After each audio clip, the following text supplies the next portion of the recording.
Hey. Welcome to the Itty Report. Thank you. Oh, this is going to be fun. I guess this is the first ever Itty Report podcast, episode number 1, and I've got a good friend with me, my old friend Robert Mason. So I'm just going to kind of ask some questions. We'll kind of go. We've been chit-chatting for the last couple of days, recording some music for him and stuff like that, but we just had some really nice long conversations, getting to know each other, and we were like, this is the perfect time to do this. So why don't you go ahead and introduce yourself and where you're from? And I'm Robert Mason. I was born in England and I moved over to the USA permanently in 1979. I'd visited here prior to that a few times, and I made my home in Fort Lauderdale, South Florida. So I have a business. I have a martial arts school. That's my main business that I've had since 1980. I started teaching in Plantation, Florida. And I also am a musician, and I've been fortunate to do some recording with Chris, which has been great. And I've been a musician since I was a child. I think I started trumpet lessons when I was 11. Prior to that, I'd played a little bit on piano and things, but that was my introduction. I started playing guitar when I was, I think, 13 or 14. 13, 14? Yeah. And that was the only thing that you started, or did you said you were... I was a trumpeter first. Trumpet, but then you said you were also playing drums too. Yeah. Well, that was a bit later. I was already playing guitar for a while, and we had a lot of kids in my house at school that played guitar. 2 of them were particularly good, and they put a band together. Okay. And they wanted me to play drums because they figured if I was in the band and I could read music and I could play trumpet, I must be able to play drums. So you were like the original Dave Grohl. So yeah, so they said, so they invited me, and they didn't have anybody else in mind. So, right. So for 2 years I was the drummer in their band, and as far I know my friend Sharp, who was the lead guitarist, he went on to make quite a few CDs. There's a lot of CDs out, and the other fellow left school, and I haven't really seen him much since. I think we only met up one time since he left school. Right. But I stay in touch with a lot of people from school. It's a natural thing to do. But at the same time, because I live in Fort Lauderdale now, and most of my friends are in England, right, I don't see them as often as I used to. I see my more local friends more often. Okay. Now, so when you got your start, you weren't always, did you start like martial arts at the same time you started music? Did they kind of, one started before the other? Well, about the same time. My first martial arts instructor was my uncle. Okay. He was trained in Shotokan, as it turns out. He didn't even know what it was called, because at the time, the only karate instructor in England was this one guy. Okay. And so he was, my uncle was his student, and he just taught what he had learned, and he just called it karate. That was it. Right. And my uncle taught me, and as a consequence of his training, he'd also been a boxer. So when I went to boarding school when I was 11 years old, it was natural for me to move a little bit into boxing, because I'd already been training with him in the karate, and the boxing was something that he did also, and he was like one of my heroes, right, as a kid. So, but what was his background? He was in the Royal Navy. Okay. He had gone into the Royal Navy straight out of school. When I went to a naval boarding school, so it used to be a rule that the Admiralty would pay 2/3 of every boy's fees, but the second part of the deal was you had to join the Royal Navy after school. Now they dropped that.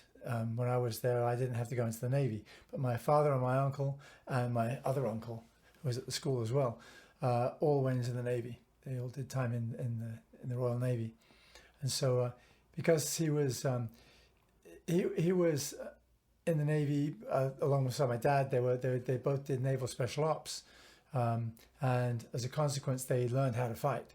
Yeah, I was going to say, if you're special ops, I imagine you're probably pretty similar elite to your fighters. Navy SEALs, similar to that. Right. Okay. Yeah. But all those guys got to know how to do, anything like that. So. Yeah. But you said that you got into boxing first, right? That was your first kind of contact sport. Yeah, because the karate that I was learning from my uncle was very basic. It was like how to do a straight punch and how to do a cross, right? Basic things like that. And stuff like that. Yeah. Whereas boxing is a contact sport, so I trained with other kids in my school that were in the boxing club, right? And we would have competitions and compete against each other and against other schools. So it was an ongoing thing. I think I boxed about 4 years.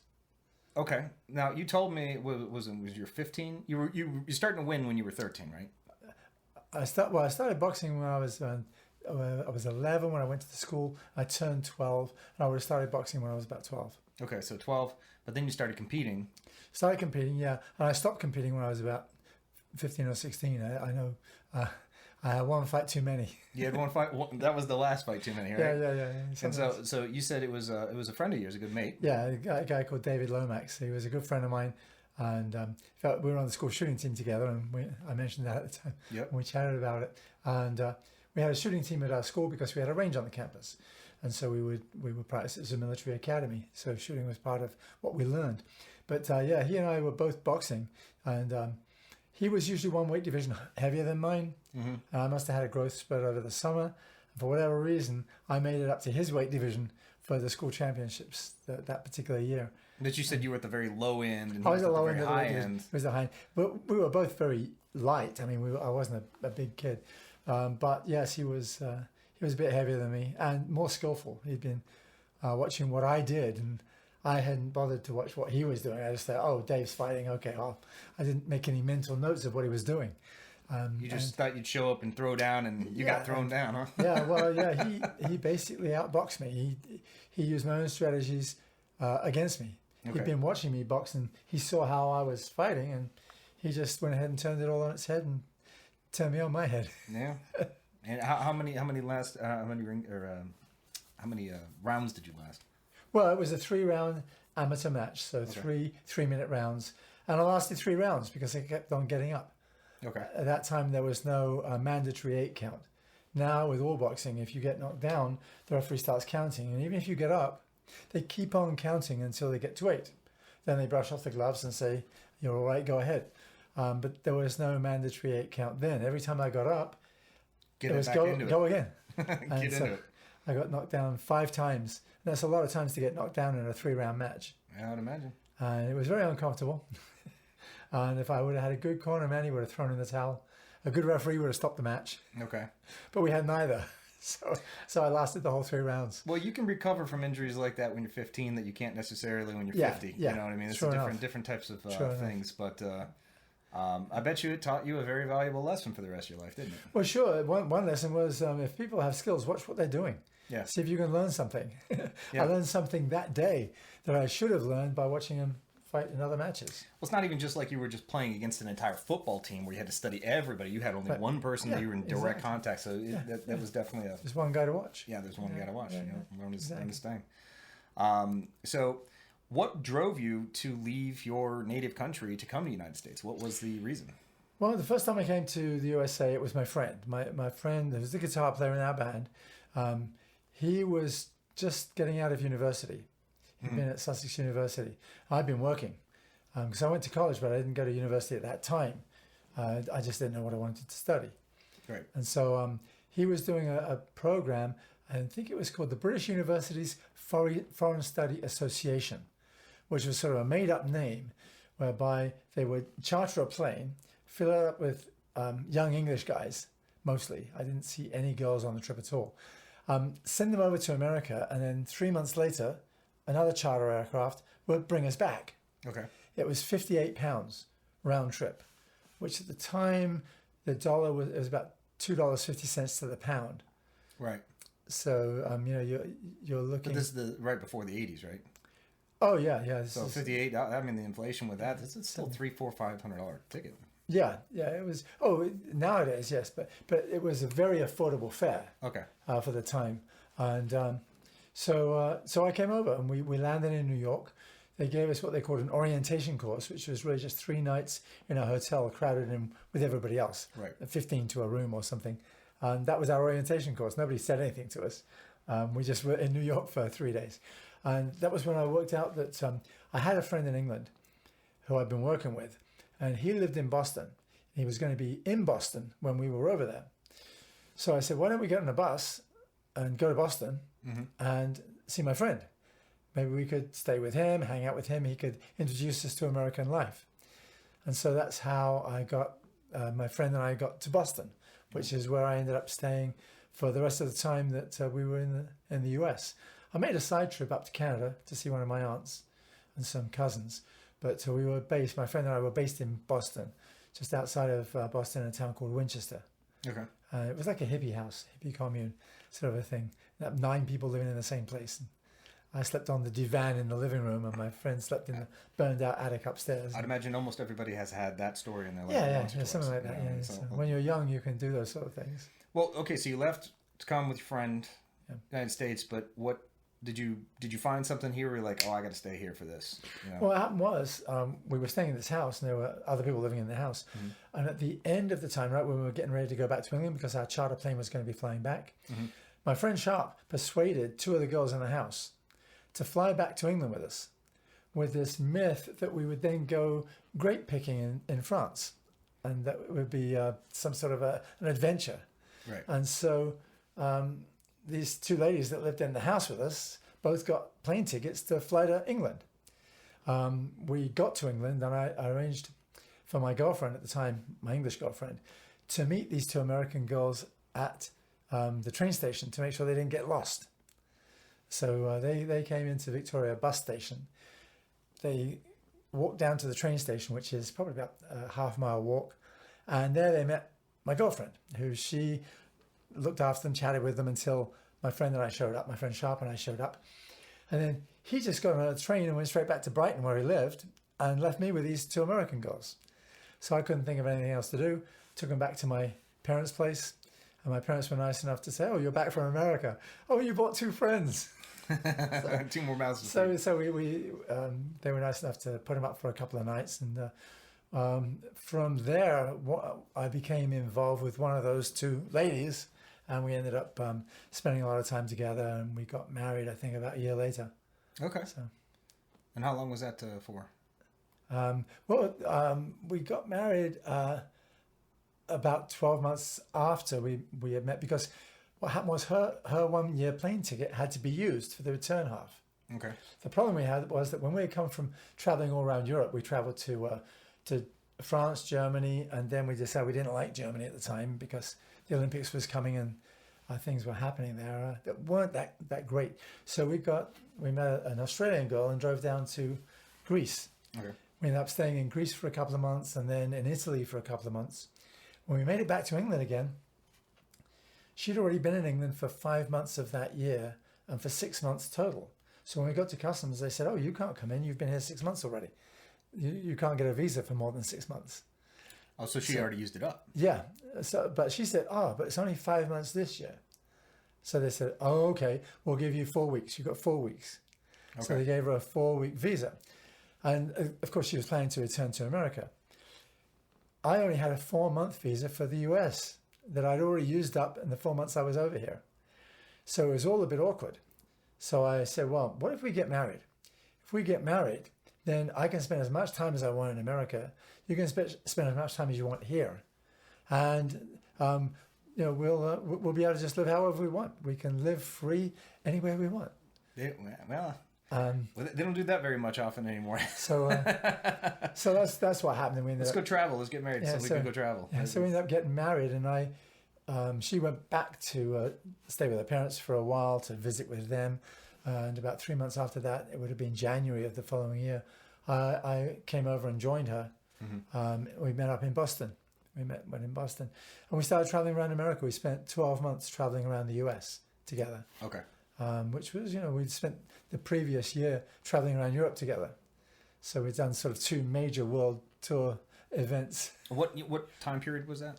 Well, it was 71 when I first came over here with my friend. Okay. 72 when Cynthia and I traveled around Europe together. Okay. 73 when we traveled around the US together. That's how you met Cynthia? Yeah, that's how I met Cynthia. So you married her in the UK? Yeah, I married in the UK, and we ended up being... But she was one of the 2 girls that came back. Girls, yeah, yes. So you had no idea when you met her that you were ever going to be... Because you had another girlfriend at the time. I had another girlfriend at the time, yeah, who sadly broke up with me when she found out that Cynthia was keen on me. See, I was wondering, I was asking the question. I was like, how long did that last for? Because I knew you were married to Cynthia. So I was thinking, was that... Well, it's like, no, that is Cynthia. Yeah. She was one of the American broths. She was one of the American girls that I bought back to England. Okay. That came over there. All right. Yeah. Right on.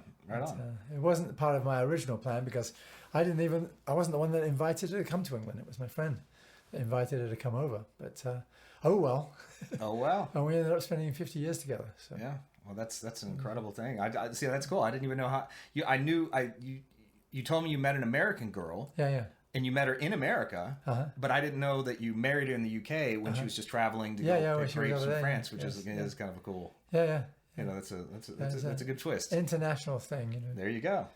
Well, I shared a similar story with Adriana. You know, she came here for business, and you know, she, you know, when I first met her, you know, we were both the same age. You know, we were both teenagers basically. You know, and I ended up leasing her apartment and stuff like that, and we just you know, dated for a really, really long time. But I knew first time I saw her, you know, it's like that's the girl, that's the one.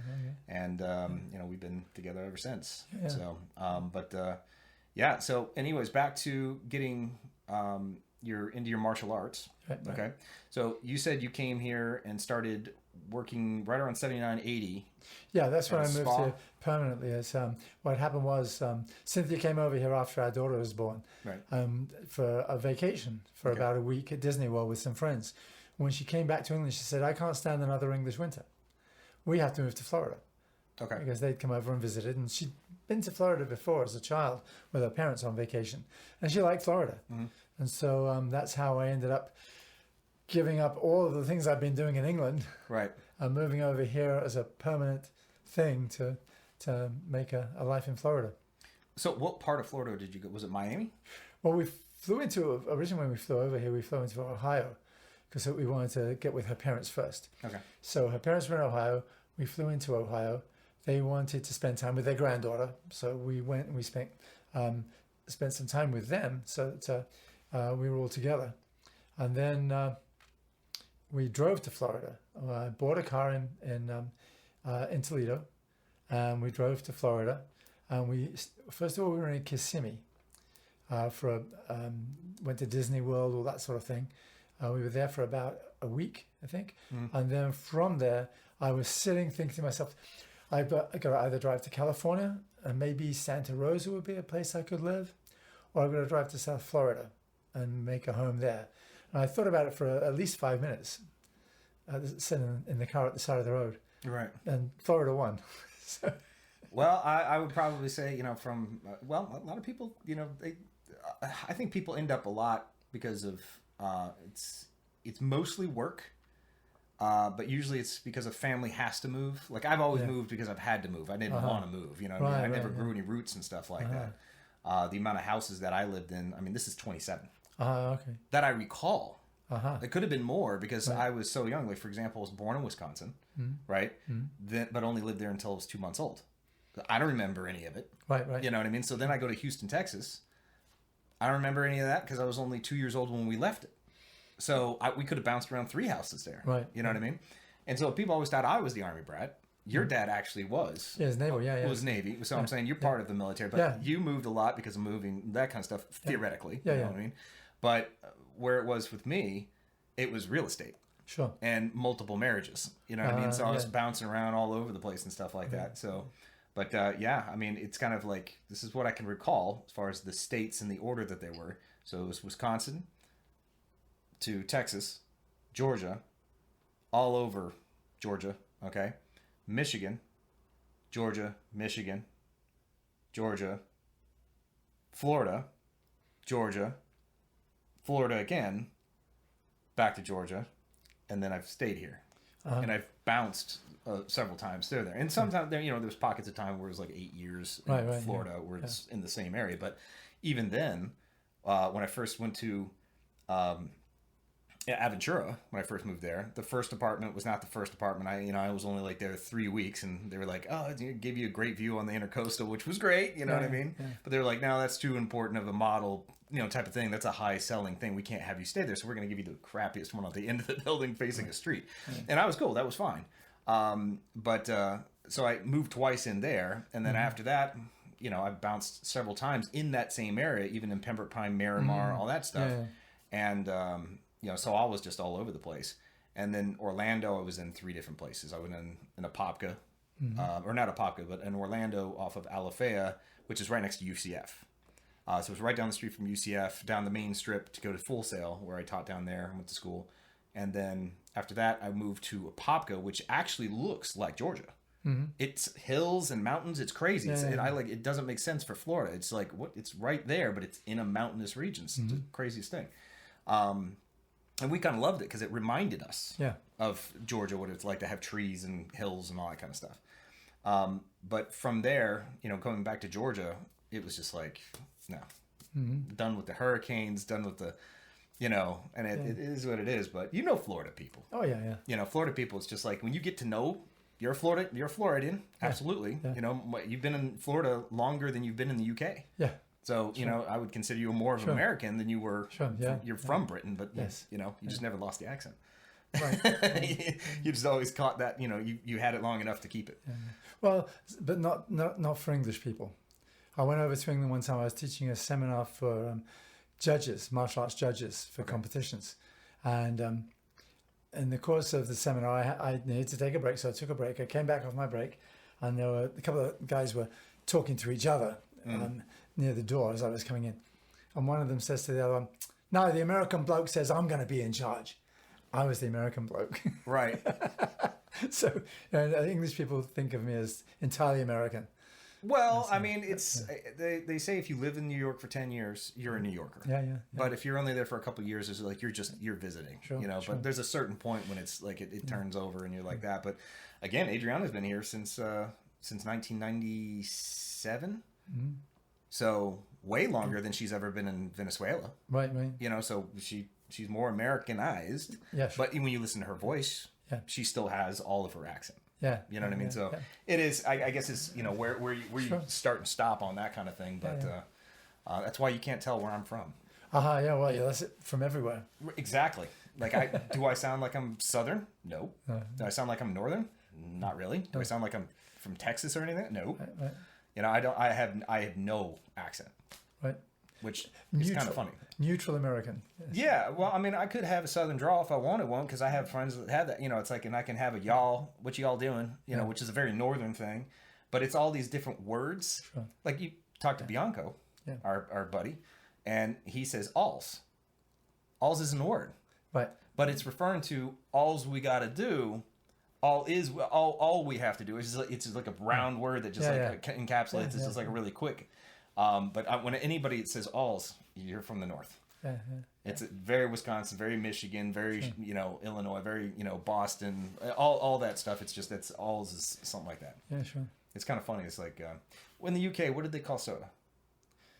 Depends. Something like Sprite they would call lemonade.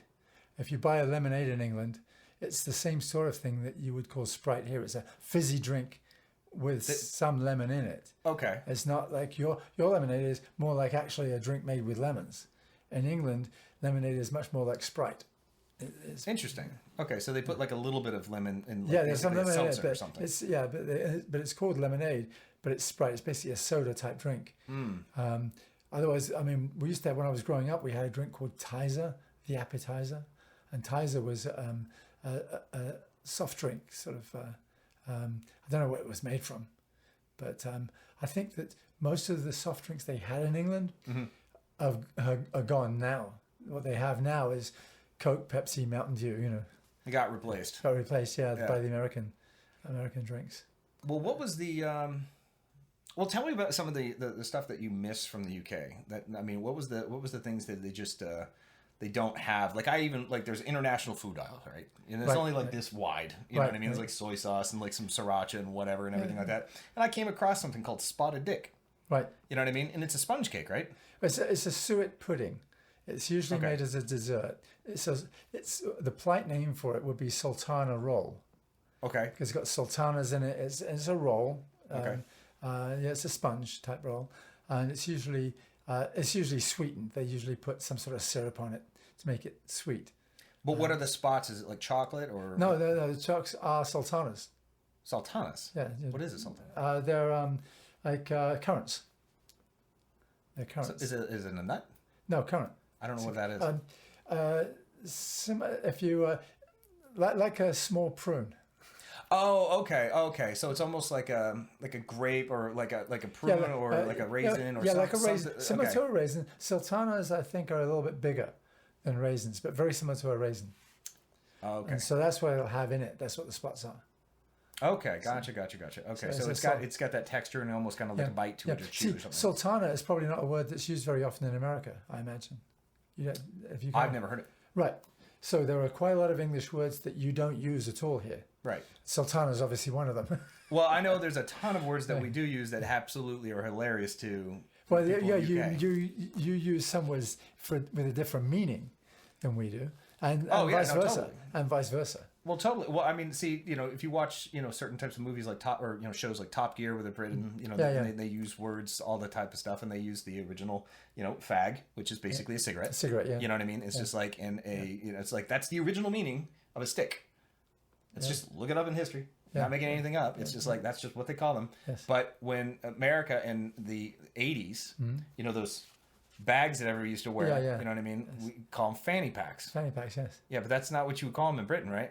No, that's it's a very different name for fanny in Britain. Exactly, it's kind of a dirty word, right? Yeah, yes, it would be. There are dirtier versions of the word, but yes, essentially, a piece of anatomy that's not discussed in polite conversation. Correct, but I mean, it's just like when we say these things, you kind of like hear this. But you told me, which I thought was really funny, because you corrected this, is you were saying, I've always said aluminium doesn't make any sense because when you read it on the package, it doesn't say, it says aluminum.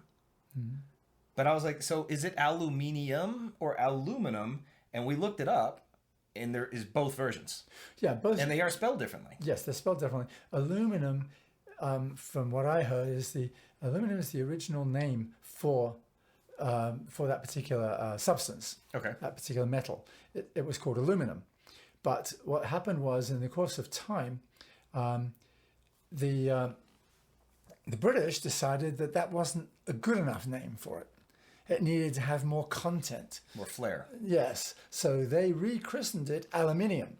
Aluminium. But the word aluminium is really the original English word until the British decided that it just didn't have enough. Do you think you're brave for admitting that? Do you think that other British people will be like, hey, don't tell the Americans that? Now they're going to take it and they're going to rape. They're going to take it back. I don't think so. I mean, anybody that wants to look it up can find out the same information. Yeah, so but how would they even know to do that? Right, I suppose. Well, see, the thing is that I suppose it seems strange to me because you have other minerals like cadmium, that have that same ending. Right. So I don't see why aluminum had to become aluminium.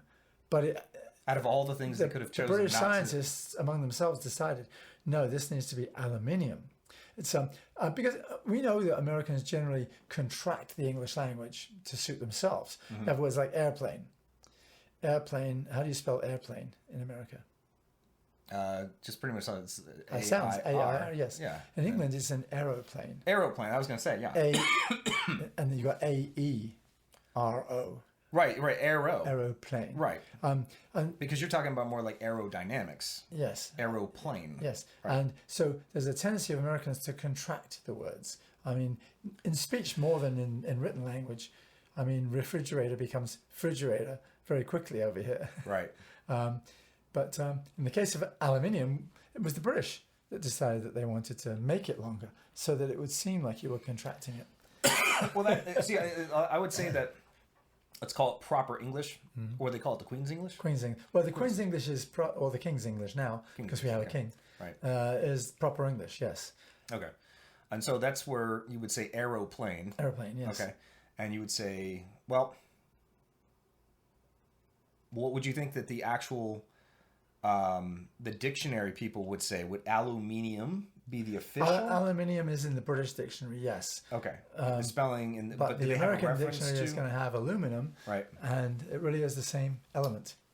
So, well, there's all those different types of things. So, well, we'll digress from the difference in versions because we could go into that rabbit hole for 1,000 years. But all right, so let's talk about your start as a martial arts instructor in the United States. Right. So when I got here, part of the reason I chose Fort Lauderdale was because I thought there would be a large enough population there for me to have the kind of martial arts school I wanted to have. Right.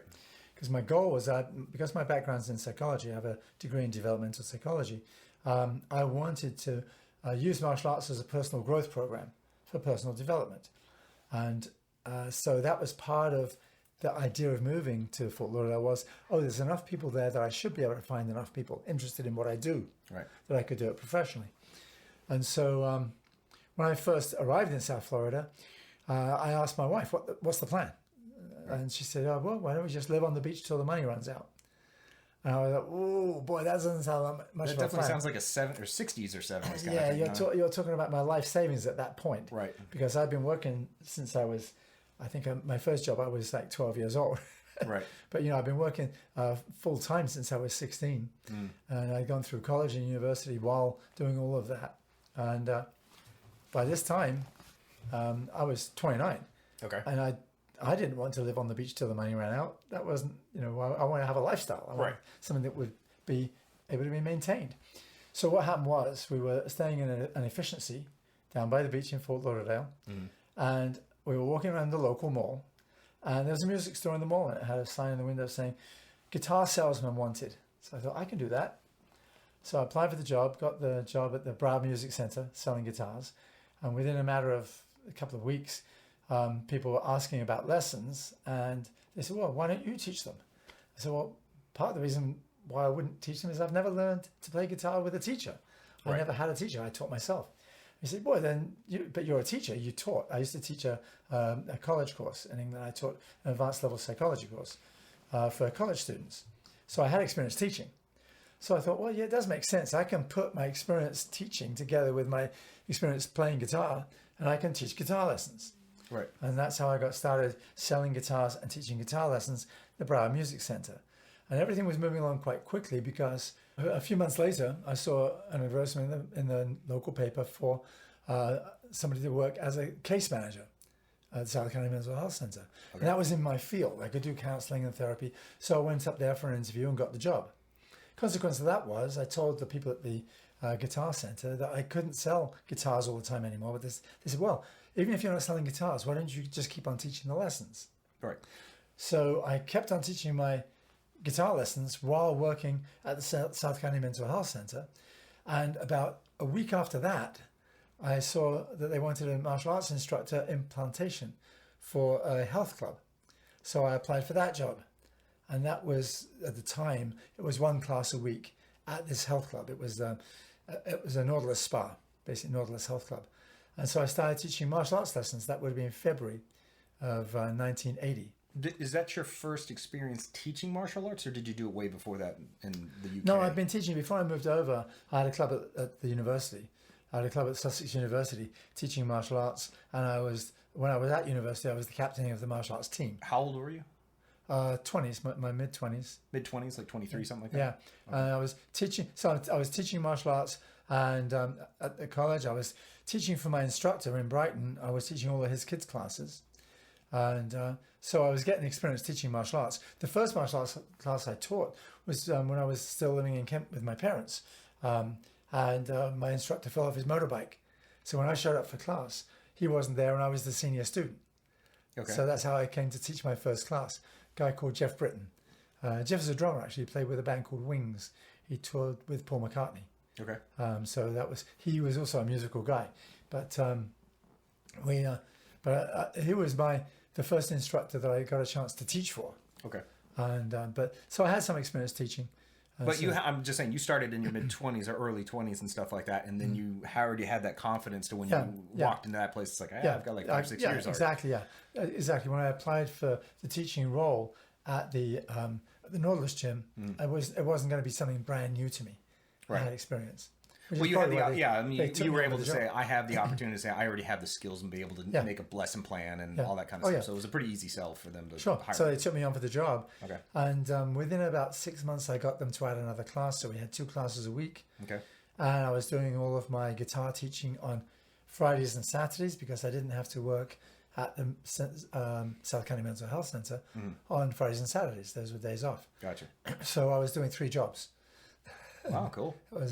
That was my breaking into America, which is completely different from when I lived in England when I worked 11 hours a week.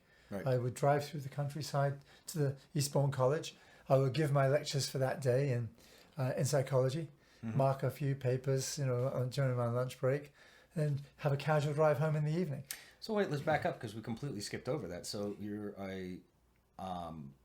you graduated with a psychological or Psychology degree. Degree, but you were in psychology for up until you were what, until, mid-20s? until I came over here, yeah. Because what I'd done was after I graduated, I got offered an opportunity to work for a hospital, a psychiatric hospital. Okay. And I wanted to get experience doing that because I was looking at maybe having a career in psychology as a clinical psychologist. Wow. And so in order to get experience before I tried to get into that program, I'd gone to St. Francis Hospital in Sussex. And so I was working there. Initially, I worked with what were called at the time disturbed adolescents, basically young people that were having problems. And so I was working at Colwood School. And then it was part of the St. Francis Hospital campus. But then I also worked with what were called psychogeriatrics, which were old people with various problems. Some had what used to be called dementia and pre-senile dementia, which is younger people that had dementia. Now it tends to be diagnosed as Alzheimer's disease. So it was which now is technically type 3 diabetes. Really? Yep. Yeah. It's what is actually, it's not even considered Alzheimer's anymore. Right. It's actually type 3 diabetes. Yeah. Because that's the thing. The names of things change. But it's the classification what actually happens to the brain and what actually happens to the physical body. Sure. It's actually what it is. It's a resistance to like insulin. It's a resistance to this, and that's what causes those type of things. That's the point. You see, all fields progress all the time. Right. And the more that you can analyze what people are doing and what's happening to them as a consequence of what they're doing, you can work out what their issues might be. Right. And so I'd done that sort of clinical work, and then I was approached by Eastbourne College. I don't know how they found out about me, but they thought I would be good as a lecturer for their psychology students.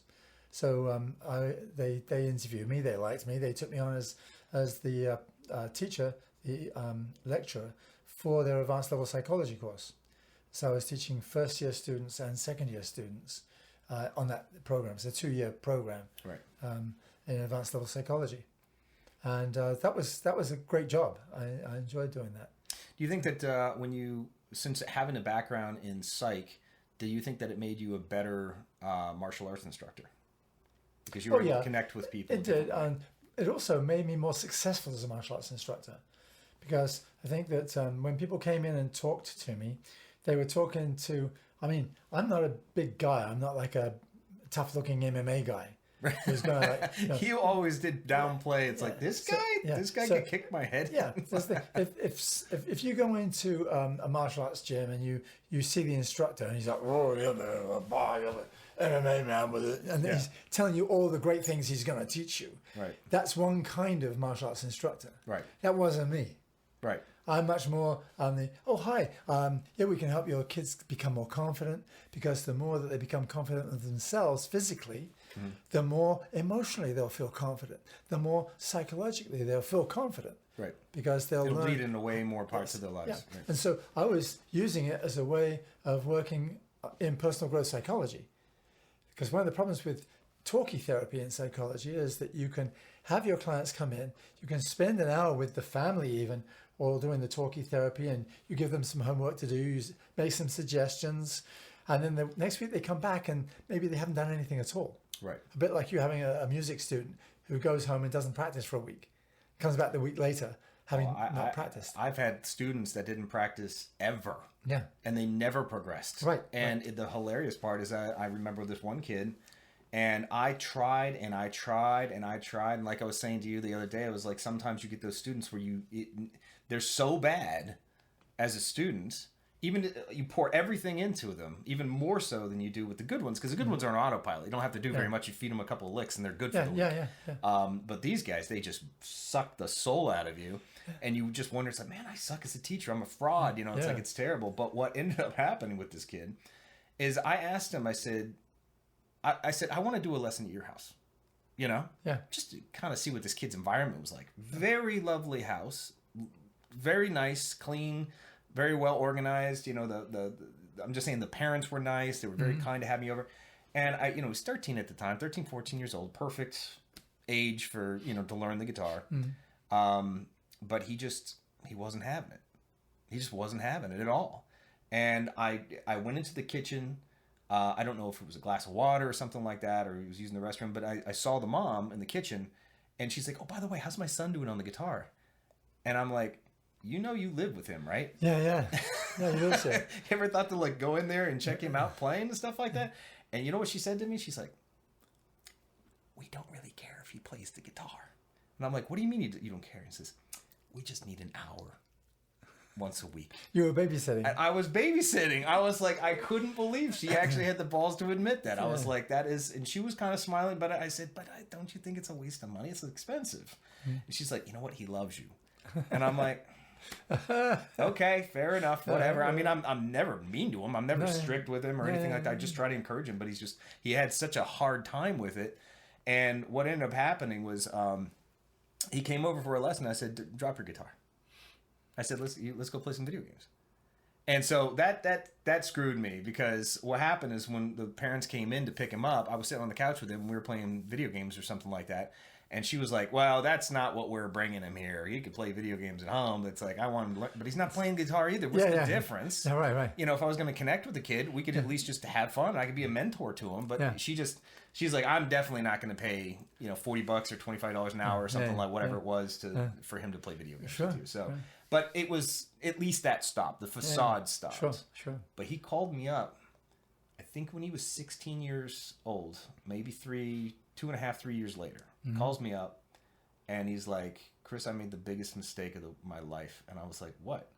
He's like, I met a girl, and not only is she the most beautiful girl I've ever seen, but she's the best guitar player in the school. And had I just listened to you and studied for 4 years with you, I would have been as good as her. And I'm like, dude, you're looking at this all wrong, buddy. You know what I mean? Forget that you don't know how to play the guitar.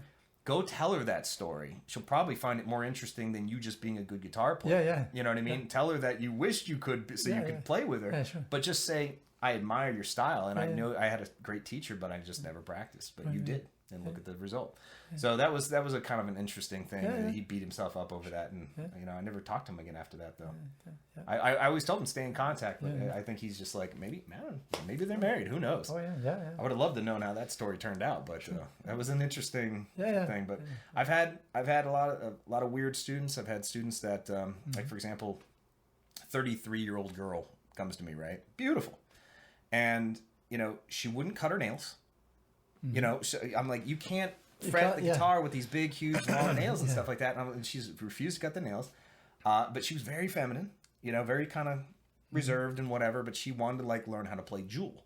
Now, Jewel's for people that's breakup song music. Yeah. You know what I mean? That's not cheerful, happy, brown-eyed girl. You know what I mean? That's like, oh, woe is me, I'm Jewel. It's like, and anyway, so I tried to teach her that, and it took me 6 weeks to get her through 3 chords. And again, she wouldn't do anything sacrifice-wise to get better at it, but she still kept showing up. And so I had an interesting conversation, and this goes back to the psych thing, right? And so I always kind of considered if I ever went into a field, it would have been psychiatry or something like that. You know what I mean? Because that's all music lessons are to me. Yeah, but it's a lot of counseling. Exactly. It's trying to figure out how to get them over the hump, even why they were here. So I asked her point blank, I said, why are you here? And she says, well, because I want to learn how. I was like, no. You would have learned when you were 13 if you really wanted to play the guitar. Now you're 30, something like that. And how did you get here? And she's like, well, I came, I was with my fiance. We came from New York. And as soon as we got here, found him cheating on me and we broke up. And I'm like, so now you're playing guitar because you have nothing to do and you're depressed and you stay home all day and you just want to play Jewel songs. Okay, put the guitar in the case. Let's go. And so I took her out and we had a beer. And I told her, I said, I'm not teaching you anymore. It's a detriment to you because it's keeping you from doing what you should have been doing in the first place. You know what I mean? You obviously want to be with somebody. You want to be married. You were ready to do that. So I don't want to take that away from you. Because you're not engaging anymore. Right. You're going the other direction. So I took her to that place. We had a quick beer. And I think it was 8 months later, she came knocking on my door in the middle of the lesson. I opened the door and she was standing there. And I'm like, whoa, what the, Karen? What? I couldn't even remember her name off the top because I only taught her for a few weeks. And she's like, I just wanted to say thank you because a few weeks after we had that drink at that bar, I met the love of my life, and we're married now. Yeah. If it wasn't for you, I never would have met him. Right. And I was like, see, so sometimes turning people down, yeah, at least setting them on their course, but it's really asking their X factor. What are you doing here? Sure. And I found a lot of people, they took lessons never to get good at the guitar, but they did enjoy the process, and they liked understanding from somebody like me what it was all about, and how did it work, how did it function, what do the pickups do, how does the amp work, and they were just interested. Yeah. So they learned about guitar. They learned about everything from guitar to songwriting to melodies, all those different types of things. But it's an interesting X factor. Sure. So you've had students that were just ultra talented, had no ambition to compete, no ambition to get any better. They just were super talented, but didn't have any ambition. Sure. Then you had the most ambitious, right?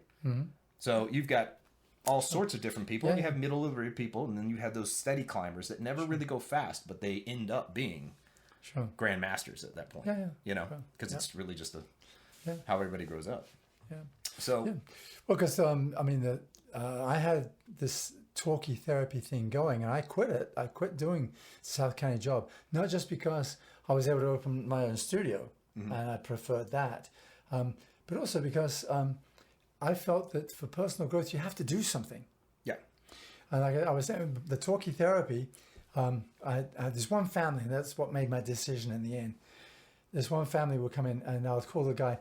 The family had this one kid that they said was the problem. Right. The family, everything would be perfect if it wasn't for this one kid. So what does he do? What Skunk does is they called him Skunk. This was his family nickname. I would act like a skunk if you called me a skunk. So, and there's like 3 other kids in the family, 2 of them younger than him, but they all called him Skunk. They all put him down all the time. Okay. And that was the problem. Right. But it's hard to get anywhere when the family has their own dynamics and they're practicing those dynamics 7 days a week, except for the 1 hour when they come to see me. And I'm supposed to somehow turn the whole thing around. Right. Very, very hard to do. And so that was part of why I realized I really should be teaching martial arts for personal growth. Right. Because this way people actually will make a change. Right. If I can get them coming to me 2, 3, 4 times a week for a lesson, right, and they're making progress, then they'll make progress in other aspects of their life. Because pretty much how you do one thing is how you do everything.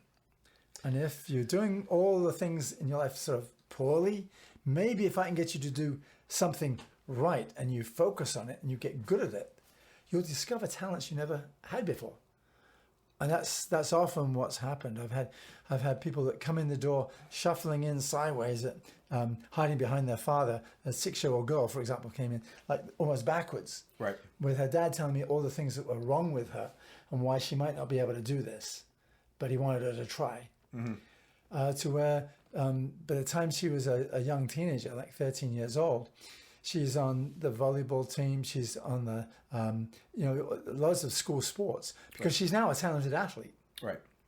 But she would never have discovered it that she could be if it wasn't for having a structured program with me where she was able to learn how to use her body correctly, how to essentially balance her body, her emotions, and her mind, and to have a process that she could keep improving through to improve that athleticism and the personal growth. Well, to the credit to the dad, you could look at it from 2 different perspectives. Like I always looked at the same thing with that family where they just needed a babysitter, you know what I mean? It's like, but it's like, to their credit, they brought the kid to the right mentor. Sure. And so even though you'd say, oh, that not a good father, he should have sat down and spent more time to figure out, what's wrong with his daughter. But at least he brought to, not just dropped off and said, I don't want her anymore.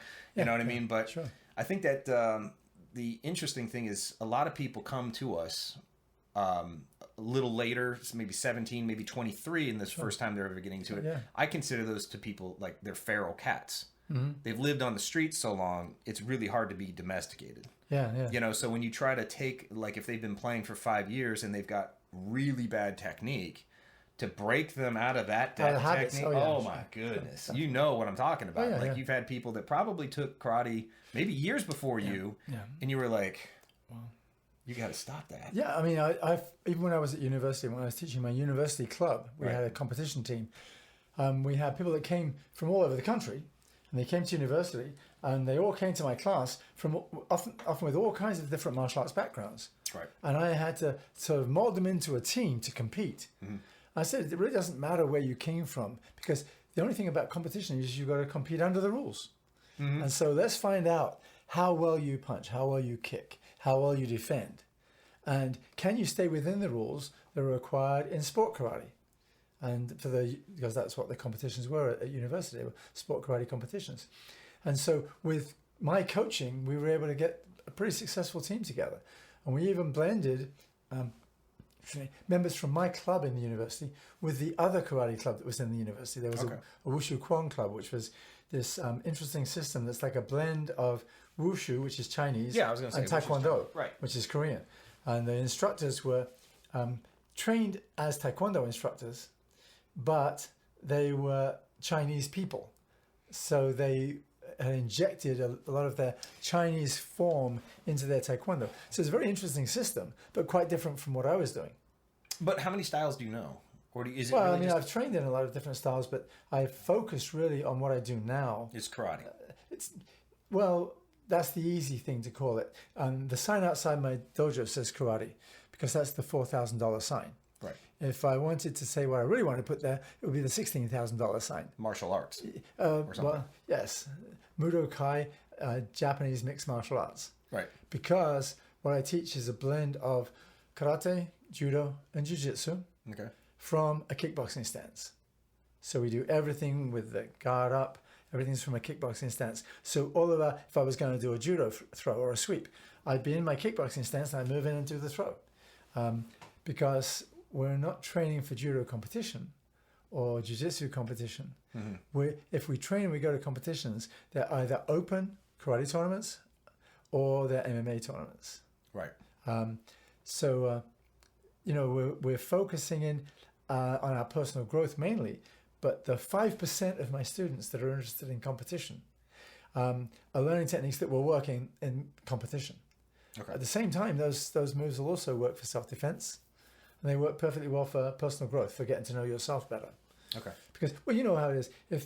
If you're a guitarist and you're at I used to run an open mic. There's one guy who used to come to my open mic, and he never used to tune his guitar. This was his only real problem. He could carry a tune, his voice. He could hold down the chords, but he didn't go to the trouble or have the knowledge to tune his guitar before he started. So he always sounded really bad. So I got him on one side after his second time at my open mic, and I said, look, you really need to tune your guitar. And he's like, what, it's not in tune? When I bought it, it was in tune. That's great. That's good when I thought it was in tune. So I gave him a quick 5-minute lesson on how to tune his guitar. Right. And the following week, he was much, much better. Right. It's similar with people's bodies. When they walk in my door, or they come in the door this way or that way, they've got all kinds of misuse going on a lot of times. Right. Sometimes they spent a lot of time hunched over a computer doing this. Right. So their head neck orientation is really poor. So we have to straighten that up. We have to go through this process of stretching them out so their bodies become more flexible. We have to teach them basic coordination movements. Right. We use martial arts moves to do it. So we'll use a martial arts move to show them how to chamber the move and twist the block. It's not a block you'd normally use in an actual fight, because mostly in fights you use parries, very short movements.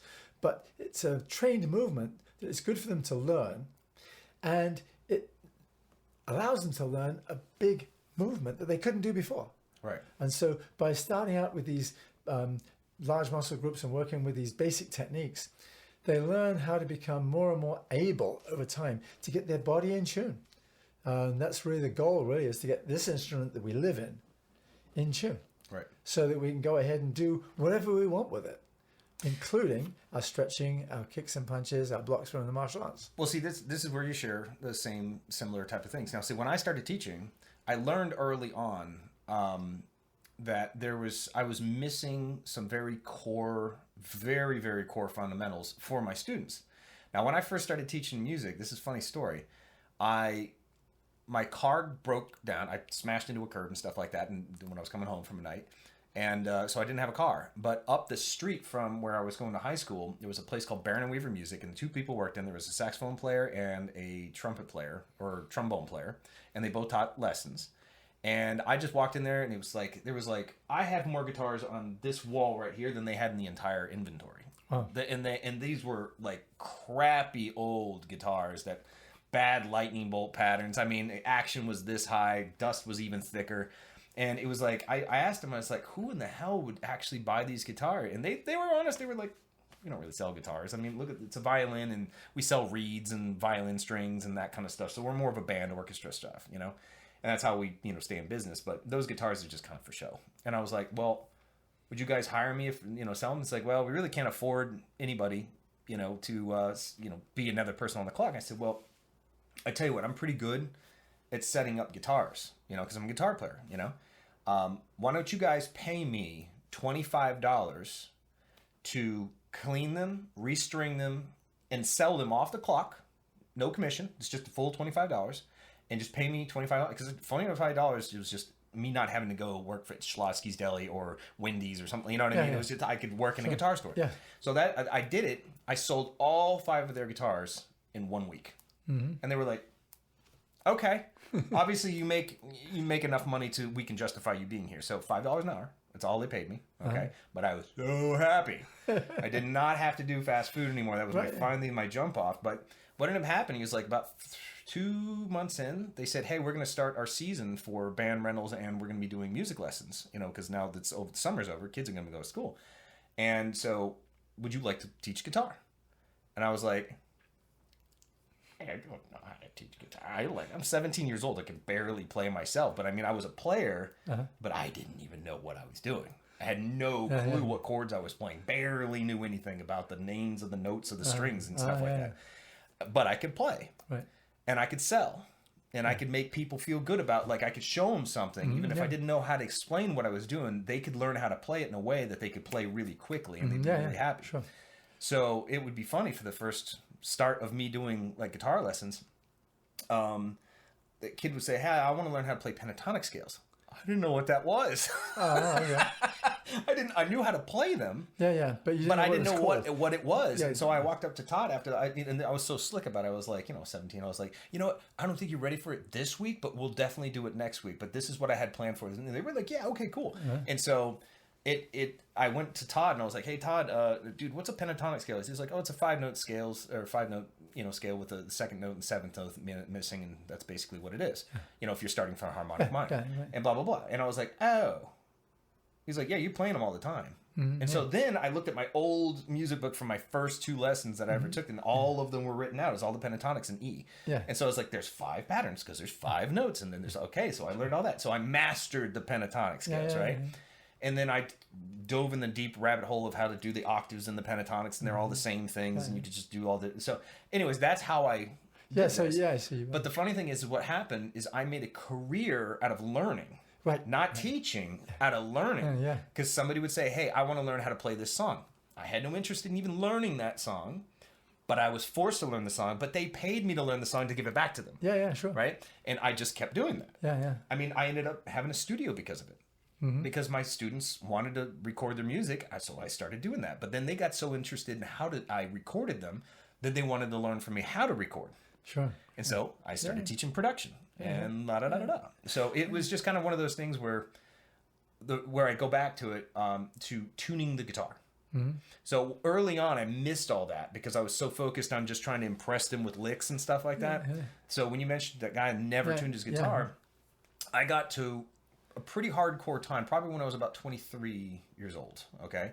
I immediately, the first lesson, we would not learn how to play the guitar. We would learn how it functioned and how to adjust the neck, how to adjust the intonation, what intonation was, what causes strings to go sharp or flat, how to string it improperly and not stretch, all these different things. Because it's like, if you don't know that your guitar is out of tune, everything you're learning from there on out is you're training your ear wrong. You're training your ear wrong, yes, exactly. Your ear training is not going to be good because you're not hitting... And if you can't recognize that you're bad...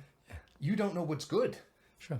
That's right. And you don't know the difference between why the tone is in the fingers and all that other stuff. So So that was a funny thing that you were saying is like when I bought it, it was in tune. That's great. Yeah.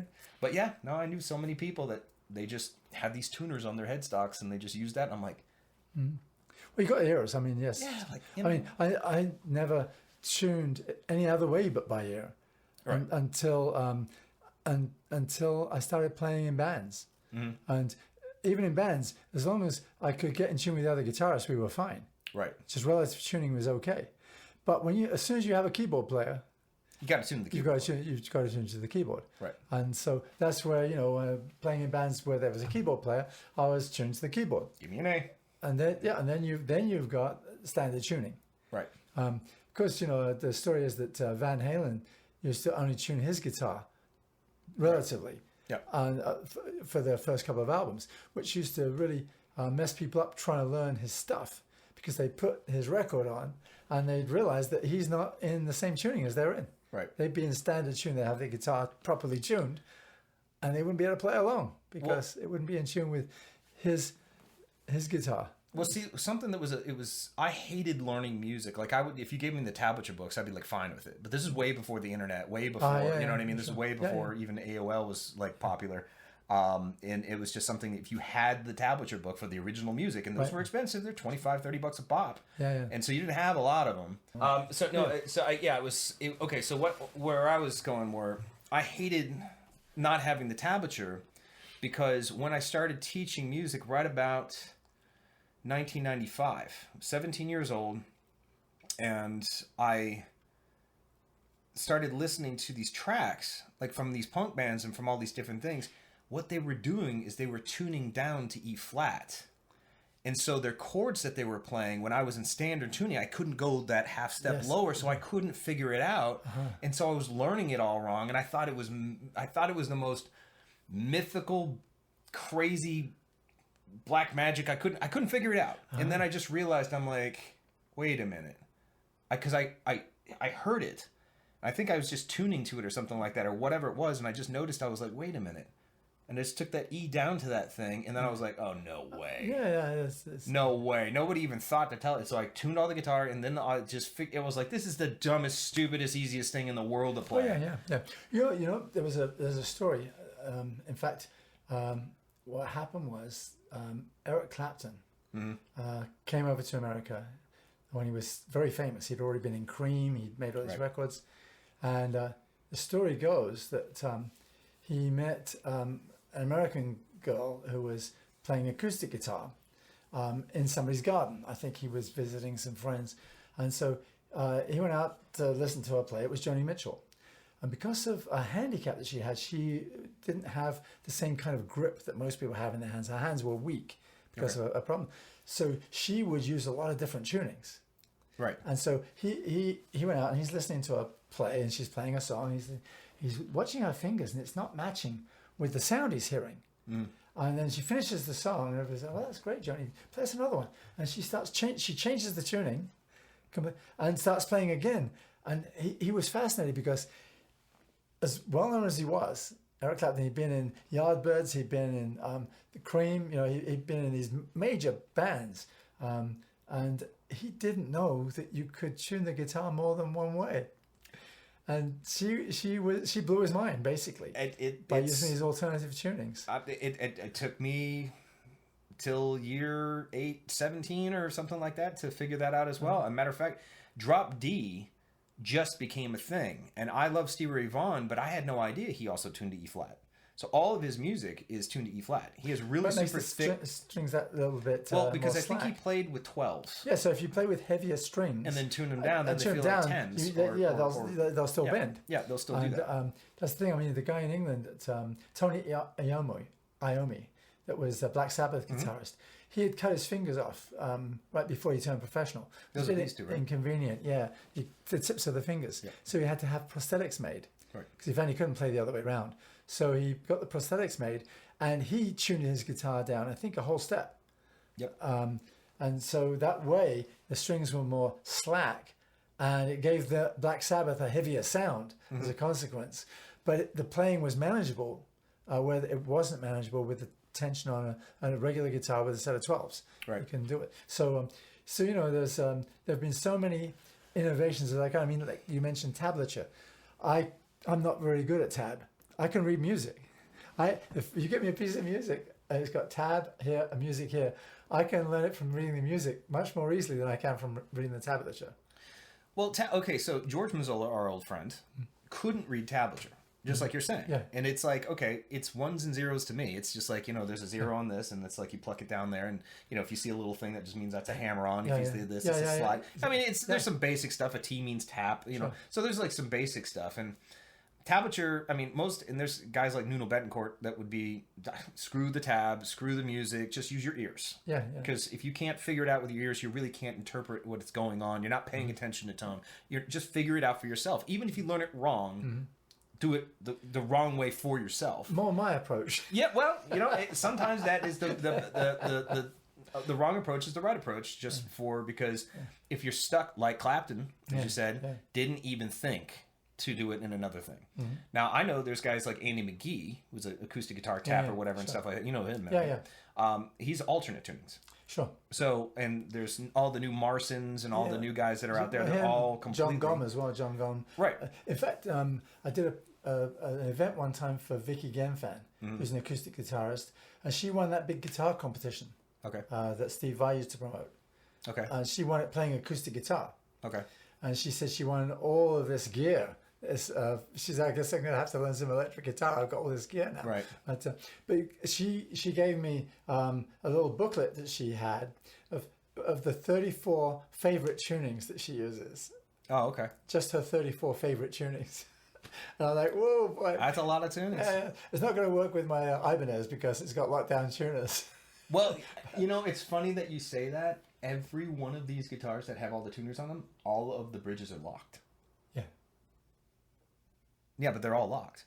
So you don't even need the lockdown tuners because the bridges don't float. So this is not float, right? Yeah, so this right here, for example, like even this one, show me on this guitar. Well, the Ibanez... So this right here, see that? Yes, yeah. You can't, it doesn't go this way, it doesn't go that way.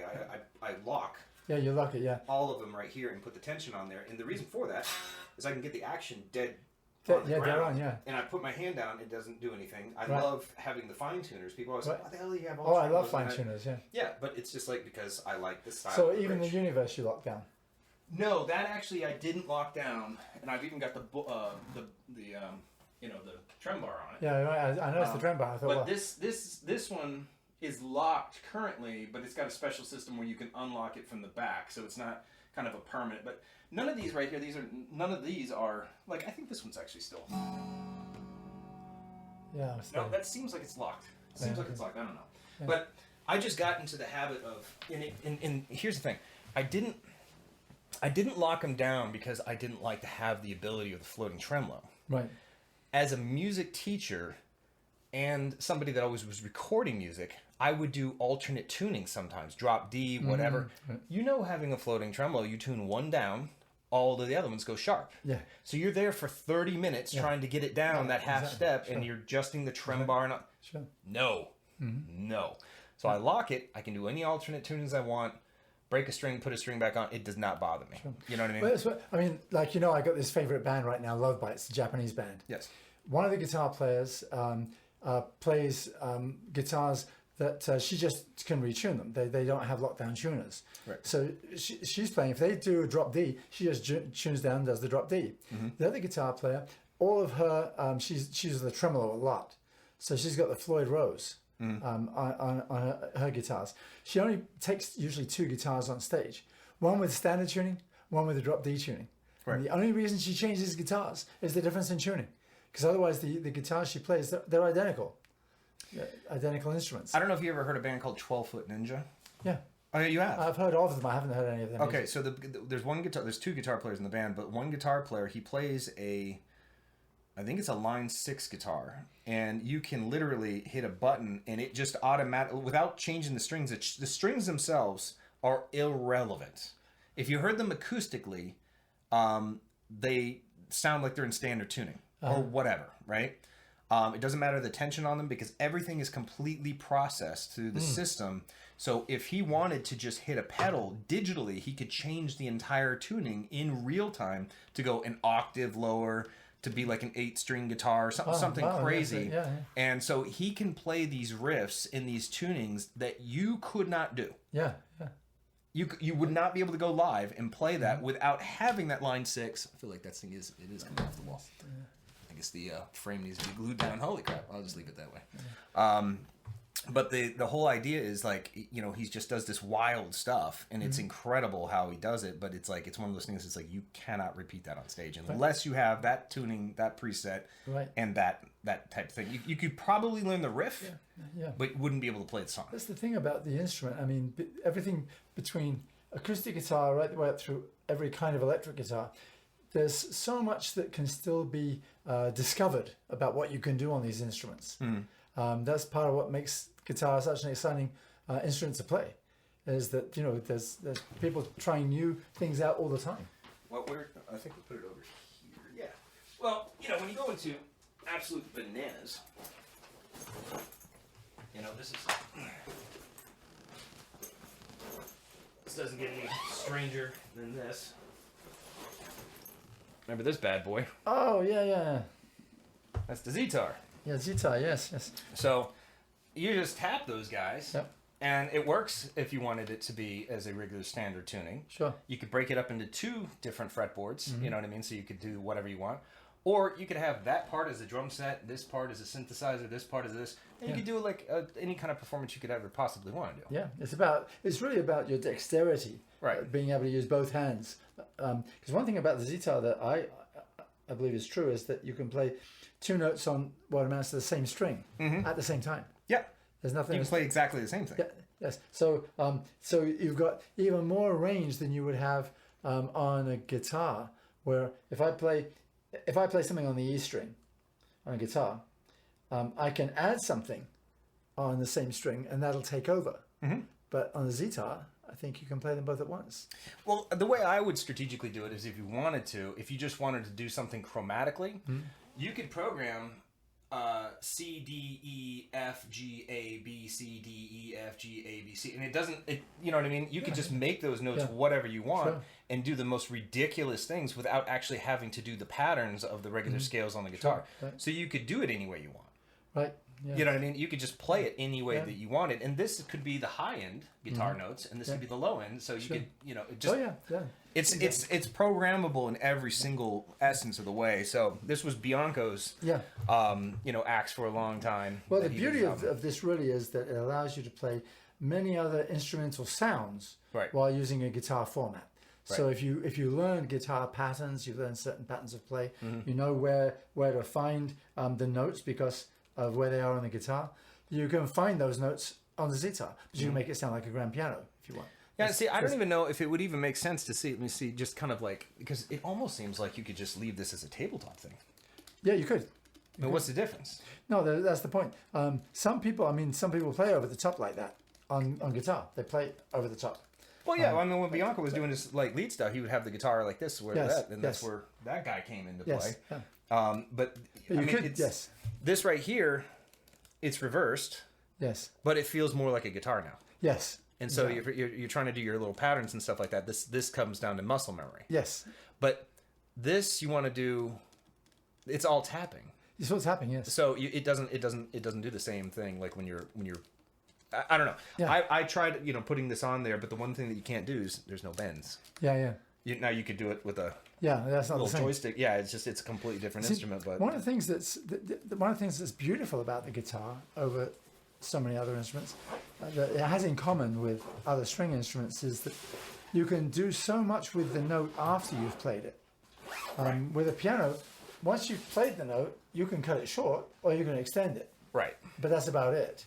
With the guitar, you can play the note and you can bend it, you can slide it up, you can slide it down. You can do a lot of things with that exact position from that moment on that leaves a lot of the decision making right there in your fingers. Right. And that's where there's depending on your sensitivity and your talent.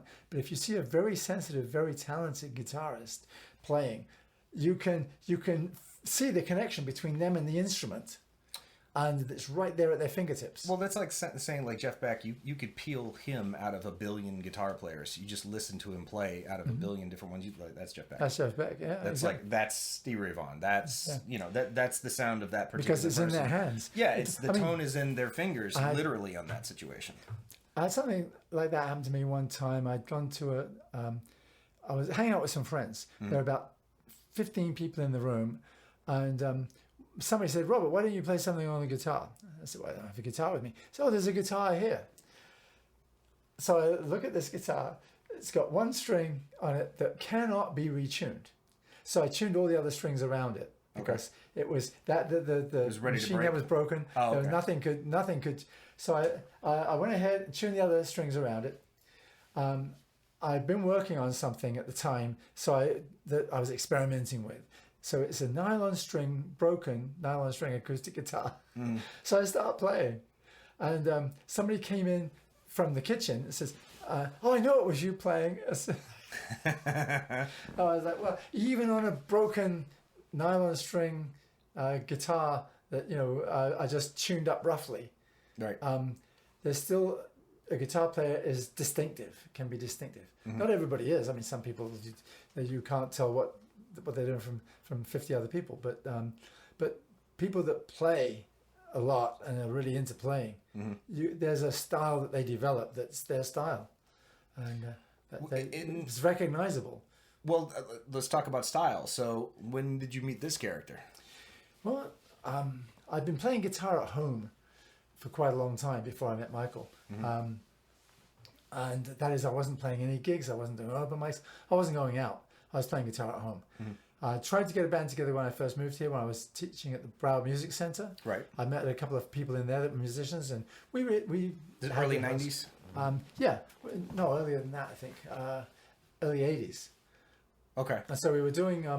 we were, But this is way before, almost like a decade before you met Bianco. before I met Bianco. Okay. So we were rehearsing, and we had the idea of doing a band, and then the guy that was the other guitar player moved away. I never got it back together again to try and do anything until I met Michael. Okay. And then what happened was I'd gone out to dinner. It was a vegetarian restaurant on University Drive in Fort Lauderdale. It's in Davie, I think, actually, technically in Davie. And had dinner, and all through dinner, my wife and I were hearing this beautiful guitar playing, incredible guitar playing. I was like, wow, this is really good. So when we finished eating, I saw he was packing up. So when I said, "Oh, hi, I heard you're playing." I said, it sounded great. I said, "What sort of instrument are you playing?" He said, "Oh, it's a 7-string Ibanez Universe." It was the black one that he had with the green pickups. And one went to Ray Ray. Yeah, the Ray Ray has, yeah.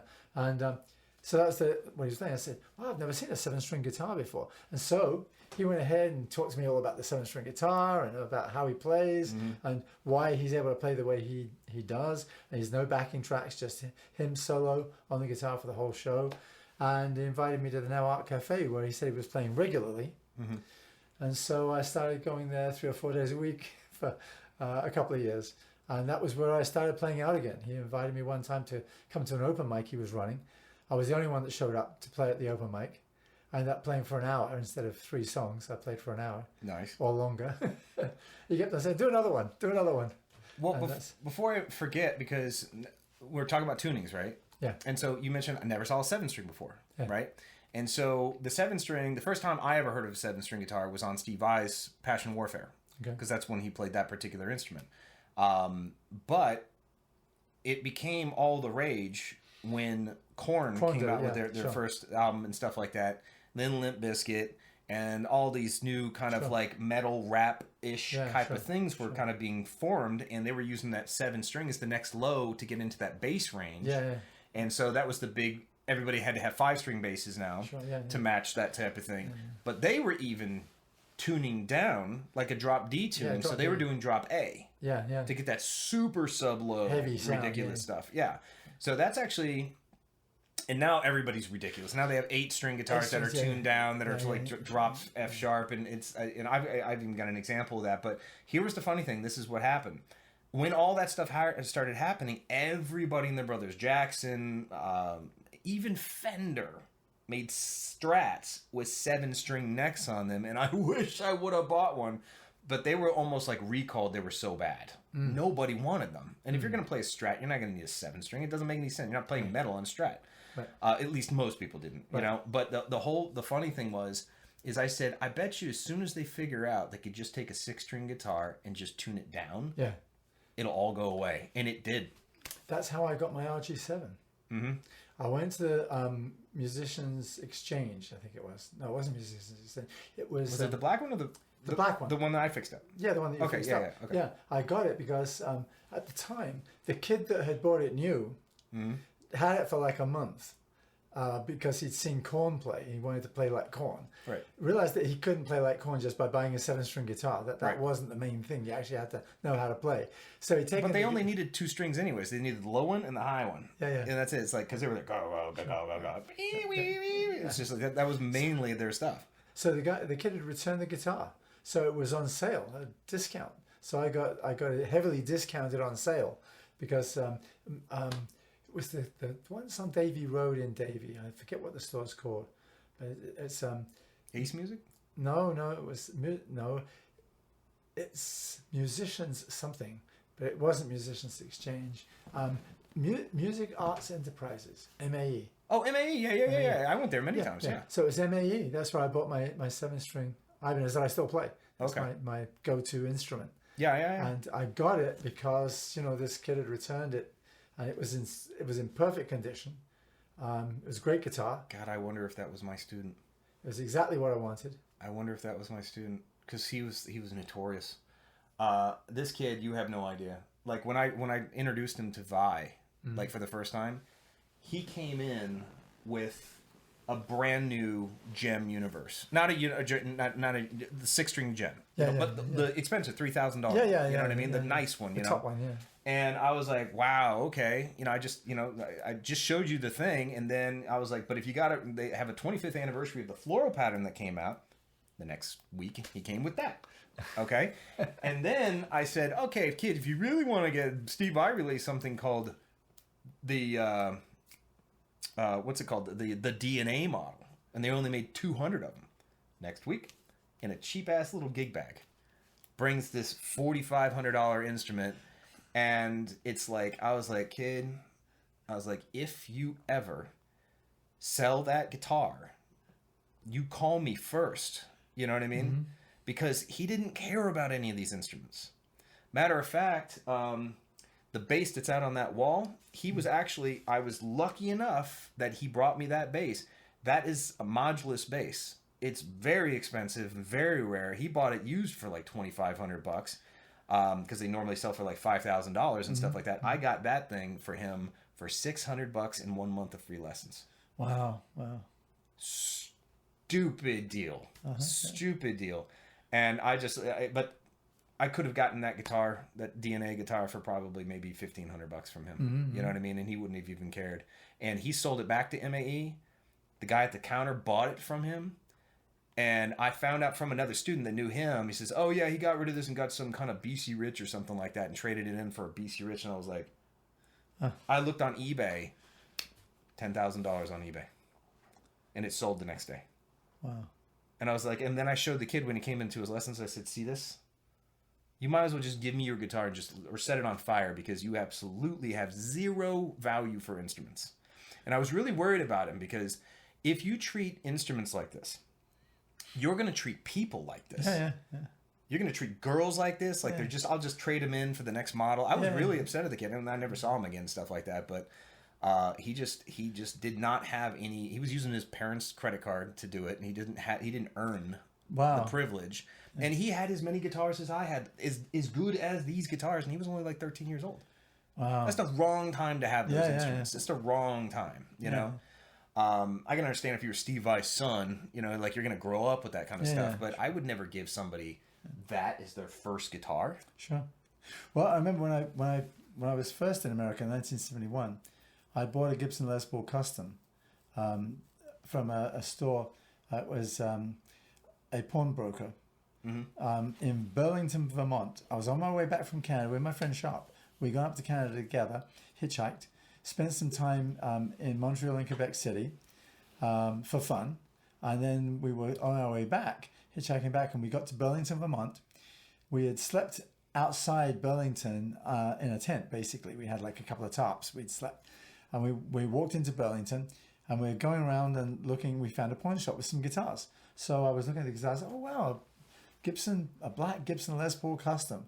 The guy says, yeah, it's like a 1966 or something. We're talking in 1971, so it wasn't very old. It was a bit beat up. And so I said, well, can I try it? And I tried it, and it was like, wow, this is a fantastic guitar. So he had it on sale for $250. So I said, what if I give you $200 cash? And he said, yeah, okay. So I cashed in two traveler's checks for $100 each, gave him $200 in cash, walked out with this Gibson Les Paul Custom in a hard case. And brought it back to England with me. I sold the guitar that I'd taken to America with me, which was some cheap imitation Burns guitar that had no significant value because I'd completely cut it to pieces and cut the back out and shaved it down because it was too heavy and repainted it silver. And some guy at the house where I was living, some guy had heard me play. I was playing through this little tiny portable amplifier. Made it sound great. It was like a heavy metal thing because it had distortion on it and everything. So I'm like, wow, man, that sounds great. Can I buy that guitar? You don't need it now. You've got a new one. I sold him the guitar for like $50. So for $150, I traded in my old guitar and got a brand new Gibson Les Paul Custom. Can you imagine if you didn't sell that one? Oh yeah, it'd be worth $200,000 now. Yeah, well, it would be. Yeah, but I went back to England and I started playing out. I started going looking for gigs, and it was interesting because I'd been a male model at one time when I was younger. So I called up my old agent. And he said, "Oh yeah, there's something you might be interested in." He says, "This club in London, they need people. It's a modeling job, but they need people that can play guitar." So he said, take your guitar down. So I went down there and I did that gig. I got paid for just showing up with a guitar and playing a little bit with my Les Paul for this particular modeling gig. And there were things like that going on. I did, there was another band in London. Somehow I'm connecting it with the Edgar Broughton Band. I think it might have had something to do with the Edgar Broughton Band, that they were trying to add another guitarist to the band. And I'd gone along to that one. And we jammed a little bit, basically, mostly pentatonic, sort of blues type stuff. And there was a guy playing another Gibson Gold Top Deluxe, Gibson Les Paul Deluxe, called Gary Moore. And he became quite famous. Yeah, I know Gary Moore. He became quite famous. But I met him at that particular, it was a pub in the Angel Islington. And it was quite a big room. They did regular shows there. So I was messing around with the Les Paul. Try to sort of, and all my friends were totally like in awe that I had a real Gibson Les Paul Custom. Right. Because what was selling in England was the Shaftesbury Les Paul copy. Okay. Made in Japan. And that's what I'd had previously. I'd bought a Shaftesbury because it was affordable and it looked like a Les Paul. All right, it was a lawsuit guitar, basically. Yeah. And so it was a good time. And then I decided I wanted to take the whole summer off and spend it traveling around Europe with Cynthia. So I sold the guitar.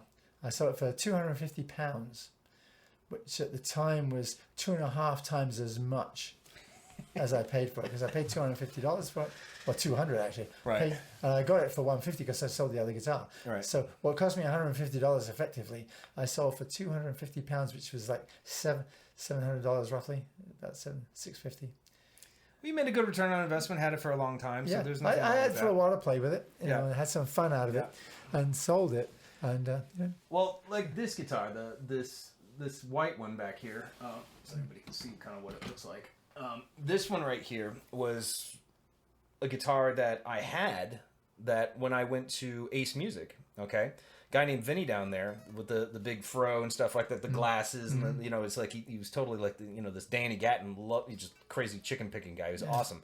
But he would walk, he would see me come in, and I'd always buy something, and it would usually be pretty expensive. So he was always like taking time with me. Oh, He was like, "Hey, man, Chris, you got to see something," And I actually, my roommate at the time, he was looking for. He's like, "Yeah, find me a guitar, and I'm going to buy a guitar." And I was like, "Well, what's your price range?" He's like, "Anything under $300 or whatever."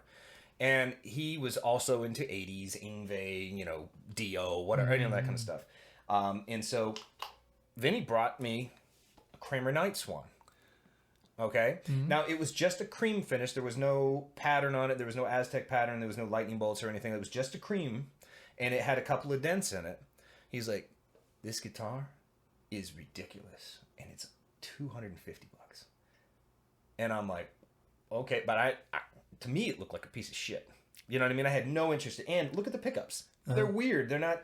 Yeah. They're like, this doesn't make any sense. First off, nobody has middle pickups unless they're just like a clean tone. Like that one was set up properly, that brown one. But this one right here, it's like it didn't make any sense. But what happened is like, feel the back of the neck and feel how flat the back of the neck was. Oh, yeah. Do you see what I'm saying? It's got like a flat spot. Yeah, yeah. It's not a round neck. It's got a flat spot. So it was very, very unique. And I just, for some reason, the guitar, I do not understand what it was, but it would never stay in tune, even with locking tuners. And I even had Bob Mason, this guy, take the tremolo off and put a stop tail piece on it. Still couldn't keep the thing in tune. So I never used it, and it pissed me off. But I decided to give a friend the guitar, okay, because he was a good friend of mine. He always was there for me, took care of me and stuff like that. And so I was like, I'm going to give him this guitar. But after I set it up and cleaned it and really knew what I was doing setting guitars up, I was like, man, I'm making a mistake. I shouldn't give this guitar away. And I did anyways because kept my word and stuff like that. But long story short, I fell out of touch with him. And I was like, I always want to know what the Kramer Knights one is like. And so I started looking them up on like Reverb, thinking I could get one for $50, right? Yeah. $4,000 to $8,000. Wow. It's interesting when you have a guitar that you sold, for $750 for whatever it's worth and stuff like that. It's probably worth $150 to $200 now. Yeah, that's right. Well, there are some people now that are investing in guitars. It's part of their whole idea is that rather than putting their money into stuff they don't know anything about, they'd rather buy guitars because they know something about them. This guitar was sitting in a Guitar Center with no low E string, and it was a floating tremolo, so you couldn't play it. Nobody even bothered to pick it up. Wow. And so they had this on sale for $800. But since I worked at Guitar Center, I knew that if they were selling it for $8, they only bought it for $4. They always bought it for half the price. Yeah, sure. You know what I mean? Sure. And so they were selling it, and I just walked up and I says, "Dude, nobody's going to buy this." And I knew the guy that worked there because I worked with him. I was like, "Bro, just let me give you $400 for it." He's like, "All right, just give me $400." And I just bought it for what they paid, and they didn't care. They didn't lose anything. Well, they can't go any lower than what they bought it for. They bought it for, yeah, sure. But they have the managers have the override code to be able to say, we'll just put it right there. Yeah. But so I walked home with that, and you look it up on now, you can't buy those things for less than $5,000 now. Yeah. They're so rare. They're so rare, and the technology in that thing as you played, it's absolutely nuts. And that's one of the only guitars I've ever thought about putting a sticker on, and it's Mesa Boogie. Yeah. You know what I mean? I got that when I got my Subway Rocket. It was like came with the amp, and I was like, but it just kind of, it looked so good on the guitar. Yeah. But I always thought anybody who puts stickers on the guitar, they're nuts. But Bianco had that guitar with all the stickers on it, and he loved it. Yeah. That was his thing. So, but anyways, let's. I want to move actually into your ISK or ISKA experience. So, how did you get into it? When did it start? Were you invited to do it? Were you? Well, what happened was... And what is it? Well, the forerunner of the ISK was the PKA, the Professional Karate Association. Okay. They started doing these events where it was full contact karate. Instead of it being where you were supposed to pull your punches to the face and you only allowed moderate contact to the body, they wanted to be able to hit full power. Okay. And so they started this full contact karate movement. And I got involved in it in part because my instructor in England at the time when I was in Brighton, my instructor was a Greek guy called George Felis. I was teaching his kids' classes for him. He was teaching a class at the university every week, and I was teaching the sparring class there for the tournament team at the university. So we were working together on a lot of these sorts of things. And he was involved with the kickboxing in England very early on. And so I arranged a seminar for a guy called Gunther Rooms, who was a kickboxing champion at the time in England, a British kickboxing champion. And he came down and gave a seminar to my students. And then when I moved over here, I stayed in touch with George Felis, the Greek guy. And I put together a show for ESPN with the PKA, with the Professional Karate Association, where I brought a European team over, and I arranged some fighters from Florida mainly to represent the USA. We had a USA versus Europe event. Right. The Europeans, three of the fighters I think were British. One was from Belgium, and they came over, and that was the show. It was televised on ESPN. It was a great show. It went down really well, and that got me started with working with the Professional Karate Association. I organized another event a few months later that was Florida State title fights. That was the main thing that we were promoting for that one, was there were going to be 4 Florida State title fights on the card. And again, we shot it for ESPN. They liked the show. It went over well. I was now an established PKA kickboxing promoter, basically. Okay. And I got a call from the girl that was involved at the time with the PKA. They were, what is PKA? Professional Karate Association. Oh, okay. And what is ISKA? ISK is International Sport Karate Association. Okay, gotcha.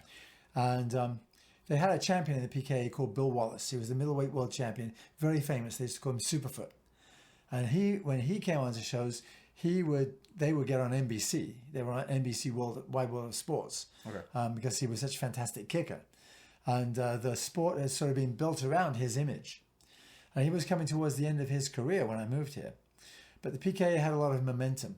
But what happened was I then decided I really wanted to be involved more in the organizational side rather than the promotional side. So I qualified with the PKA as a referee, as a judge, as a chief official. And Judy Quine, who was one of the owners of the PKA, asked me if I would take the job of international coordinator for the PKA. So I was the international coordinator. But what happened then was in the middle 1980s, they had a big fight between all of the owners. And the PKA stopped sanctioning events. They stopped doing shows on ESPN. They stopped doing all of that. So a bunch of the promoters got together and formed the ISKA, International Sport Karate Association, to continue professional kickboxing. And I got involved as a promoter initially, and then as a chief official. I did some shows with them as a chief official. But then there was, again, more internal arguments within that association. And I ended up coming in as a director for the ISKA initially. I had to invest in it. I had to put some money in, and I became a director for the ISKA. And I was the one at the time doing a lot of the organizational work. And then I took over from that job. I took over as president. So I was president of the ISKA in the late 1980s, and I set up ISKA Limited as a British branch of the ISKA. Okay. One of my partners was working on the continent of Europe to keep those promotions going, because we had really taken the sport international at that point. We had gone beyond just PKA was pretty much isolated in the USA most of the time. Until I came along, they hadn't had a European team against an American team. Most people didn't know that kickboxing was happening in other countries in the world. This was the American style of kickboxing, full contact karate, where all the targets are the same as boxing targets, but you can kick them as well as punch them. You wear boxing gloves, shin guards, pads on your feet, and you kickbox. That's what they call in France. They call that boxe américaine, American boxing. Because in France they have their own style of boxing, which also includes kicks. So in French boxing, boxe française, you're allowed to kick. Well, that's like football over in England is soccer. It's soccer, yeah. But I mean, yeah, it's like our football it's is a similar like thing. Yes. Yeah, no. Well, but I just, anyways, I digress. So they have boxe française, French kickboxing. They have boxe américaine, American kickboxing. Boxe anglais, English boxing, is what you call boxing. It's where there's no kicks. It's just punching. Mike Tyson, those kind of guys. Right. They do pugilism. That's called in French. They call that English boxing. Okay. Because it has origins in England with the Marquis of Queensberry rules. Right. That's how boxing began. And so that's boxe anglais, that's English boxing. And I remember one time I was at a kickboxing event in France, ISKA event, and there's some Americans came in, they were sitting behind me, and they started the matches, and one of the Americans turned to the guy next to me and goes, "This don't look like a regular boxing matches. These guys are kicking each other, man."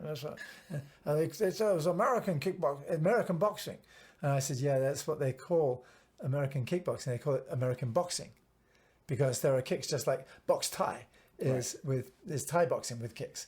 In other words, once you look at the French angle on the thing, you realize there's a whole bunch of styles of boxing that have always included kicking. So I had to write the rules for different styles of boxing. Okay. I didn't have to write the rules for Savate, which is the boxe français, French boxing, because Savate already has a set of rules that they've used for hundreds of years for French kickboxing, which they call boxe français. But I wrote the rules for full contact karate, which was what we were doing already. They're very similar to the rules the PKA has used. I wrote the rules for freestyle kickboxing, which is the same rules except you can kick the leg, so it's part of the way towards being Muay Thai. Then I wrote rules for Oriental kickboxing, which is a modified version of Muay Thai. It's like Muay Thai kickboxing, but without the elbows or the head neck wrestling for the knee strikes. The only knee strike allowed is, I think, a long knee, where you don't support the head. And limited neck wrestling is allowed just for the purpose of a knee to the body. It's a particular set of modified Muay Thai, because we didn't think that the athletic commissions in America would ever accept full Muay Thai rules. Probably for insurance reasons, right? Yeah. Now, of course, they've gone way beyond that with MMA. Right. But at the time, we just thought that we'd get turned down flat. But then we did end up going to Thailand with the ESPN, and we recorded some Muay Thai matches in Thailand. Right. I think we cut 6 TV shows from Lumpini Stadium for the ISKA. And so the ISK was sanctioning these events around the world in all of these different kickboxing styles. And one of the original ISK guys was a guy called Scott Coker. He was in California, and he came on board with us because he wanted to get back on TV, back on ESPN. And so we got back on ESPN, particularly when ESPN2 started. We started doing shows on ESPN2. And Scott became very quickly our main promoter, and a program that he put together called Strike Force. And he would have full contact fights, Muay Thai fights, freestyle rules fights, Oriental rules fights, all on the same show. And so it was very much like a mixed martial arts type program, but not the same rules as they use in MMA now. Okay. It was these defined kickboxing rules. And so I was traveling a lot. I went to Europe one year. I was in Europe 10 times in 1 year, training judges and referees and chief officials and giving seminars, bringing promoters on board, working with. We had a guy in Europe from called Oliver Muller, who was on our board of directors for a while, and he was very good at arranging deals with promoters. He would get this promoter to put on a match here and use a fighter from over here.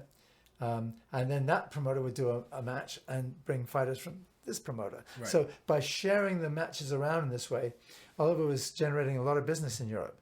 And consequence of all that is that the ISK now, this year, we'll probably do 1,000 events this year, which is the most we've done in a year since COVID. Before COVID, we were doing that. But since COVID sort of knocked out a lot of this stuff, and we're getting back into it again. And I mean, in England, for example, the UK, it's not unusual for us to sanction 100 events a year, just in the UK. Okay. And we have about 40 countries worldwide that are participating, that are doing regular ISK events, and we have events here going on. And so, you know, ISK's been very busy since the beginnings, and I've been, you know, doing different things on and off, you know, with them. Most recently, the Battle of Tampa Bay had a couple of freestyle rules titles on. Right. And so I went to that event. That was in Tampa area in Florida. That was just a couple of months ago. That was the last time I was the chief official at a kickboxing event. So it's still something I'm quite current with at the moment. And we do a sport karate event every year at the US Open, which is the shirt I'm wearing actually. It's one of the official shirts. You see it says ISK on the bottom? Yep. Because the ISK sanctions this as the ISK World Championships. Right. And so the Night of Champions, which is the final part of their show, all the people on that Night of Champions that win their event that night are ISK World Champions in all kinds of different disciplines. They have we have different kinds of weapons forms, empty hand forms, team forms, demonstration events, and we have the World Breaking Championships where these guys break bricks and blocks of wood and stuff like that. Yeah, we were talking about that, yeah. And all the different approaches. You know, and so we've been televising a lot of stuff over the years. A lot of stuff has gone on TV, and so lots of shows all around the world. And I got to travel a lot. Did you ever get asked to do any movies? I was in 2 movies. Oh, well, there you go. Not just as, actually in 2. Which ones were they? First one I was in was actually a documentary Okay. about kickboxing, and it was a British movie. So it was when we were in England. I'd gone over to England with Mike Sawyer, who's one of my partners in the ISKA, and we'd gone to England to talk to some promoters and have some meetings. And we found out there was this event that was happening in London that we knew was happening. It was going to be filmed, and they were going to make a documentary on kickboxing out of this event. So they wanted to interview me and interview him. So we did the interview together. They interviewed us for probably, 2 hours, and they chopped bits of the interview out so that you would see in the finished product, you see some matches, and unfortunately, I think they hired a comedian to be the master of ceremonies. Okay. And this guy, it was as if he couldn't take any part of it seriously. It just wasn't serious for him. So these guys are in the ring, they're hitting each other full power, and he's making jokes about it. So I thought it was a bit of a strange concept for the movie. Right. But they would then cut, and they'd include a discussion that my partner and I were having with the commentator about what was going on with the show. And at the time, I remember my partner was asked the question, do you ever think that we'll see Muay Thai in America? And he said, oh no, the sanctioning will never happen. He said, none of the athletic commissions in the United States will approve of a sport as brutal as Muay Thai, where they hit with the elbows and the knees. And how wrong he was. Yeah, but actually Dana White was talking about how they were right on the cuff of bankruptcy. Like they were just about to lose the entire thing. And well, that's when he took it over. That's when the owners that took it over with him, the people with the money, right? They got to buy the UFC for like $4 million when the UFC was worth nothing. Well, when it was worth nothing, but he was talking about how he found Joe Rogan. Mm-hmm. He found a copy of how Joe Rogan was talking about the fights and how passionate he was about him. He's like, this is our guy. And so Joe Rogan supposedly did the first 11 events for free. And Joe Rogan looked at it from a perspective. He's like, "Wait, you're going to let me come sit at the best show in the house, commentate on this? I get to do this and show up for free?" It's like, of course I'm going to do it for free. It's just kind of how it goes. But it's how those type of things start. It's humble, very humble beginnings in those type of things. But see, UFC was a Gracie project originally. The Gracie brothers put it together to promote their jiu-jitsu style, right? Because they figured that given the right format, their brother could beat everybody, right? And so they got one of the brothers to compete. Royce, I think, was the one that competed first. Gracie, yeah. And he won the first 3 UFCs. And at the same time, the matchmaking, you've got to remember, there was no sanctioning. Nobody sanctioned the events. There were no athletic commissions at the time that were prohibiting those events from happening. I guess they chose places to do them where there was no commission that had any regulation power. And they chose the matches very carefully. I remember the first one. So they know that they got to win. The first one had the guy representing kickboxing, American kickboxing, was a guy who was the U.S. champion, but he wasn't the world champion. Right. The last time I'd seen him fight, he'd been getting kicked all over the ring by the guy that was the world champion at the time. Mm-hmm. So it's not like he was on a winning streak or anything, this guy. Right. But he was put out to represent kickboxing. And it wasn't until UFC number 17 that they had a real ISKA world champion on the show. It was a guy called Maurice Smith, who was the ISKA world super heavyweight Muay Thai champion. And they said, well, seeing as how you're on the card, you're not allowed to kick anybody in the head. He wasn't allowed, as they changed the rules from being unlimited, right, ultimate, to, oh no, we've got to limit you because you're the guy that might be able to beat everybody. Well, he did. He beat everybody without having a kick to the head. Maurice Smith was a great kickboxer, fantastic fighter, a great strategist. And I had the chance to see him in fight one time, a classic match in Las Vegas. It was a strange promotion. The promotion we only took over at the very end, like 2 weeks before the show started. We were asked if we would sanction it, and but I went out there, and he was fighting a guy called Steve Cruel, who was a champion with an association called Kick that still around, I think, but they don't do very much anymore. They're not like the ISK. They're not really active internationally in the way that we are. And it was beautiful to watch. He moved in, he made a quick footwork move and did a really nice inside roundhouse kick to the guy's front leg. And the guy obviously didn't know how to deal with it. He was like, oh, it obviously really hurt him. He faked the kick, rolled over with the other leg, and when the guy was backing off, trying to get away, and hit him in the pressure point in the mid-thigh with a roundhouse kick with his shin. And it hit him so hard, it was so painful for the guy. His eyes rolled back in his head when he went down. But the referee was unfortunately not really on his game. It wasn't one of our referees. It was a referee that the local commission, athletic commission in Nevada, had already approved.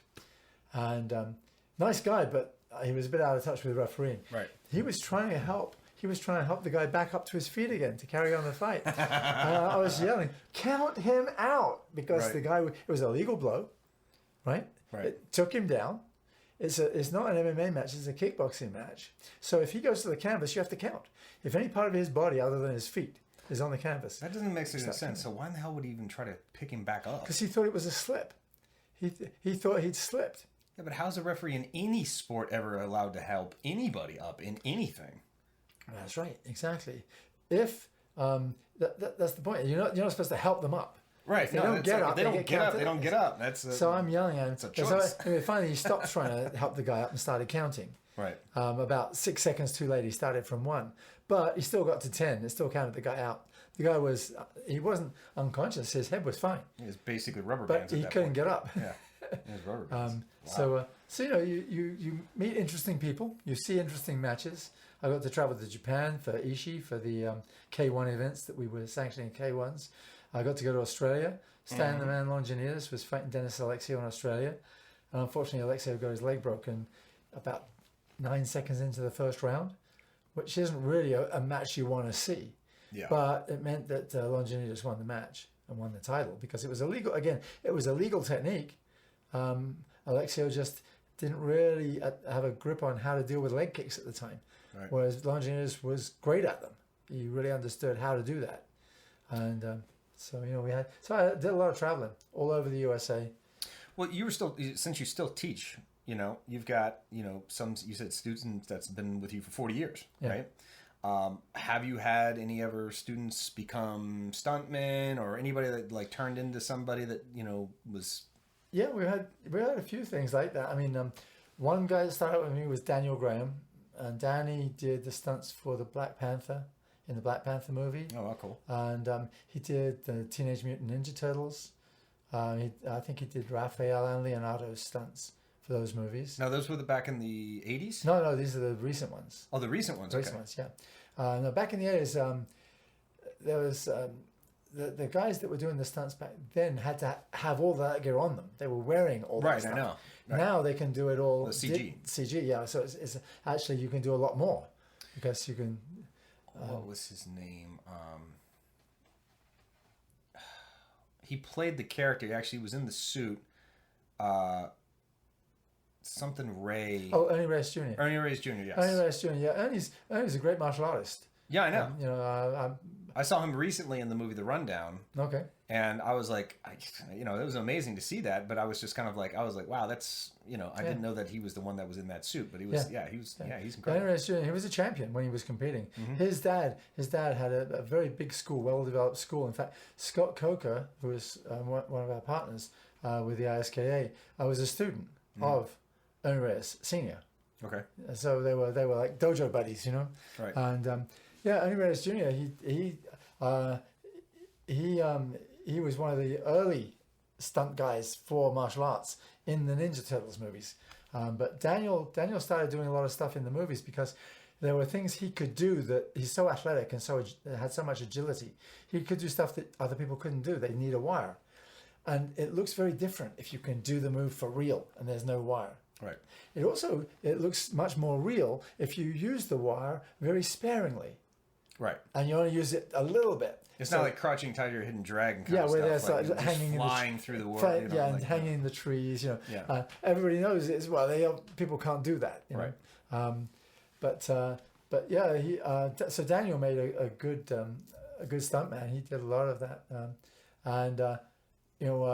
Some of my students became police officers. Okay. Did very well in the police force. The guy that I used to shoot with, Doug Powell, he retired as a captain Okay. in the police force. Because obviously there's a connection there. In fact, he taught at the police academy for almost his entire police career, in addition to being a captain with the local constabulary in Plantation. He taught at the academy. So people have made careers, as a consequence of what they've learned from me. I've had quite a few that were champions. Lorraine Winston was the most recent one in the black belt division. She was world champion forms competitor, women's forms competitor from a few years ago. I've had a fair number of students that have made a name for themselves as a consequence of their training. One of my students, Neil Fleissig, he has a whole entire career based. He's a psychologist. He made an entire career out of teaching people like, for example, school teachers, psychiatric nurses, people in those kinds of professions, how to restrain a person who is having some sort of an episode without hurting them, without causing them too much discomfort or pain. Right. He worked out a whole career out of that. As a psychologist, he has this business that's basically in the whole business of training people to be able to see a situation arising early and, as it were, control it before it gets out of hand with physical skills where necessary. Right. And it's professional crisis management. And so he runs the Professional Crisis Management Association. And what they do is any job where you need to have crisis management really needs to have professional crisis management. I mean, you hear horror stories like in the Fort Lauderdale jail a few years ago.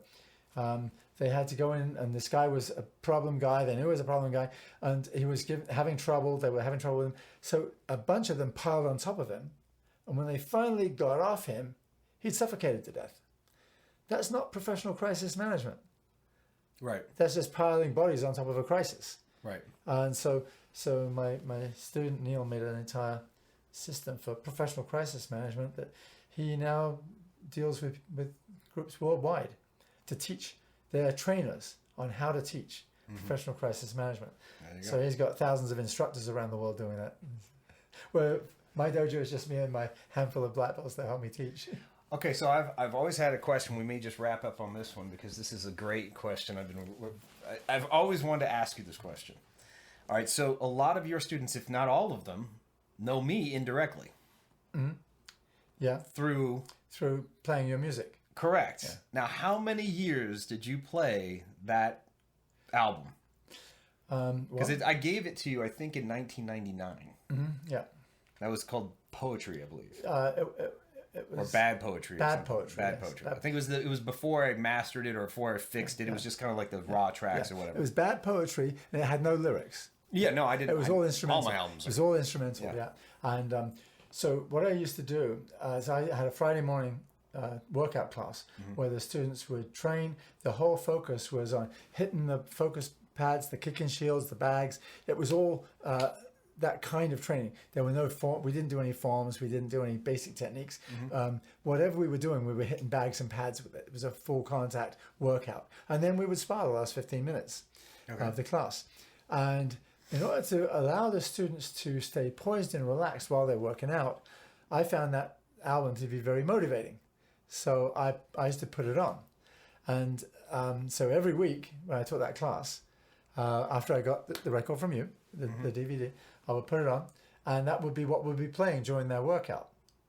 So and that's got to be the most plays I've ever had in my life because nobody else has ever played my music that much. Well, it was probably played pretty much weekly for probably 18, 20 years. Wow. This is way before like Spotify credits and everything like that. So but that's crazy. Yep. But was there a time that anybody, this is the question, was there a time that anybody was like, come on, can we change the album, please? Did anybody ever say that? No, they knew better. They knew better. Okay. But no, what I did tell them as after we put my CD together, was I tell them, this is the guy that played bass and played piano and did all the production on my CD for me. Okay. So I would tell them who you were, and that's part of why I was playing your record every week, because you're important to me. So there you go. Well, I mean, honestly, it was kind of an honor, because I didn't know. I mean, you said, yeah, I play your music during my class for warm ups and those type of things, and I was like, oh, that's cool. But then I was like, you still play that CD? And it's like, oh, yeah, every week. And I'm like, still? Yeah. It's like, it's been 10 years. It's like, oh no, we still play it every week. And it's like, oh my god, it's like I can only imagine. Yeah. But I bet you, if they listen to it now, even if you haven't played it in 10 years or 15 years, it would take them right back. But yeah, you know what I mean? Sure. Because any kind of like soundtrack, that's what the power of that has. Especially if you've earwormed it for 10 years, over and over and over. It's like they remember so many moments like that, and they recall that. So, but yeah, that's cool. Bad poetry. Well, I think we should wrap that up. I think we had a great first podcast, bud, and it's an honor to have you be my first guest. I mean, it's so rare that we ever get the chance to see each other anyways. Yeah. But we had so much fun doing the recording back in 2005. Sure. And we had a great time doing the latest acoustic album and stuff like that. Yeah. So we'll get that mixed up and put some stuff out there for you. But we'll put some little interesting little fillers and little tags to videos and performances and stuff like that throughout throughout this podcast and stuff like that. But we'll go from that. So, cool. My buddy. All right. Well, thank you so much for being my first guest and sharing all your information, your stories, and we'll see what the next one's going to be like. Excellent. Well, good luck with it. We'll see you guys later. Itty out.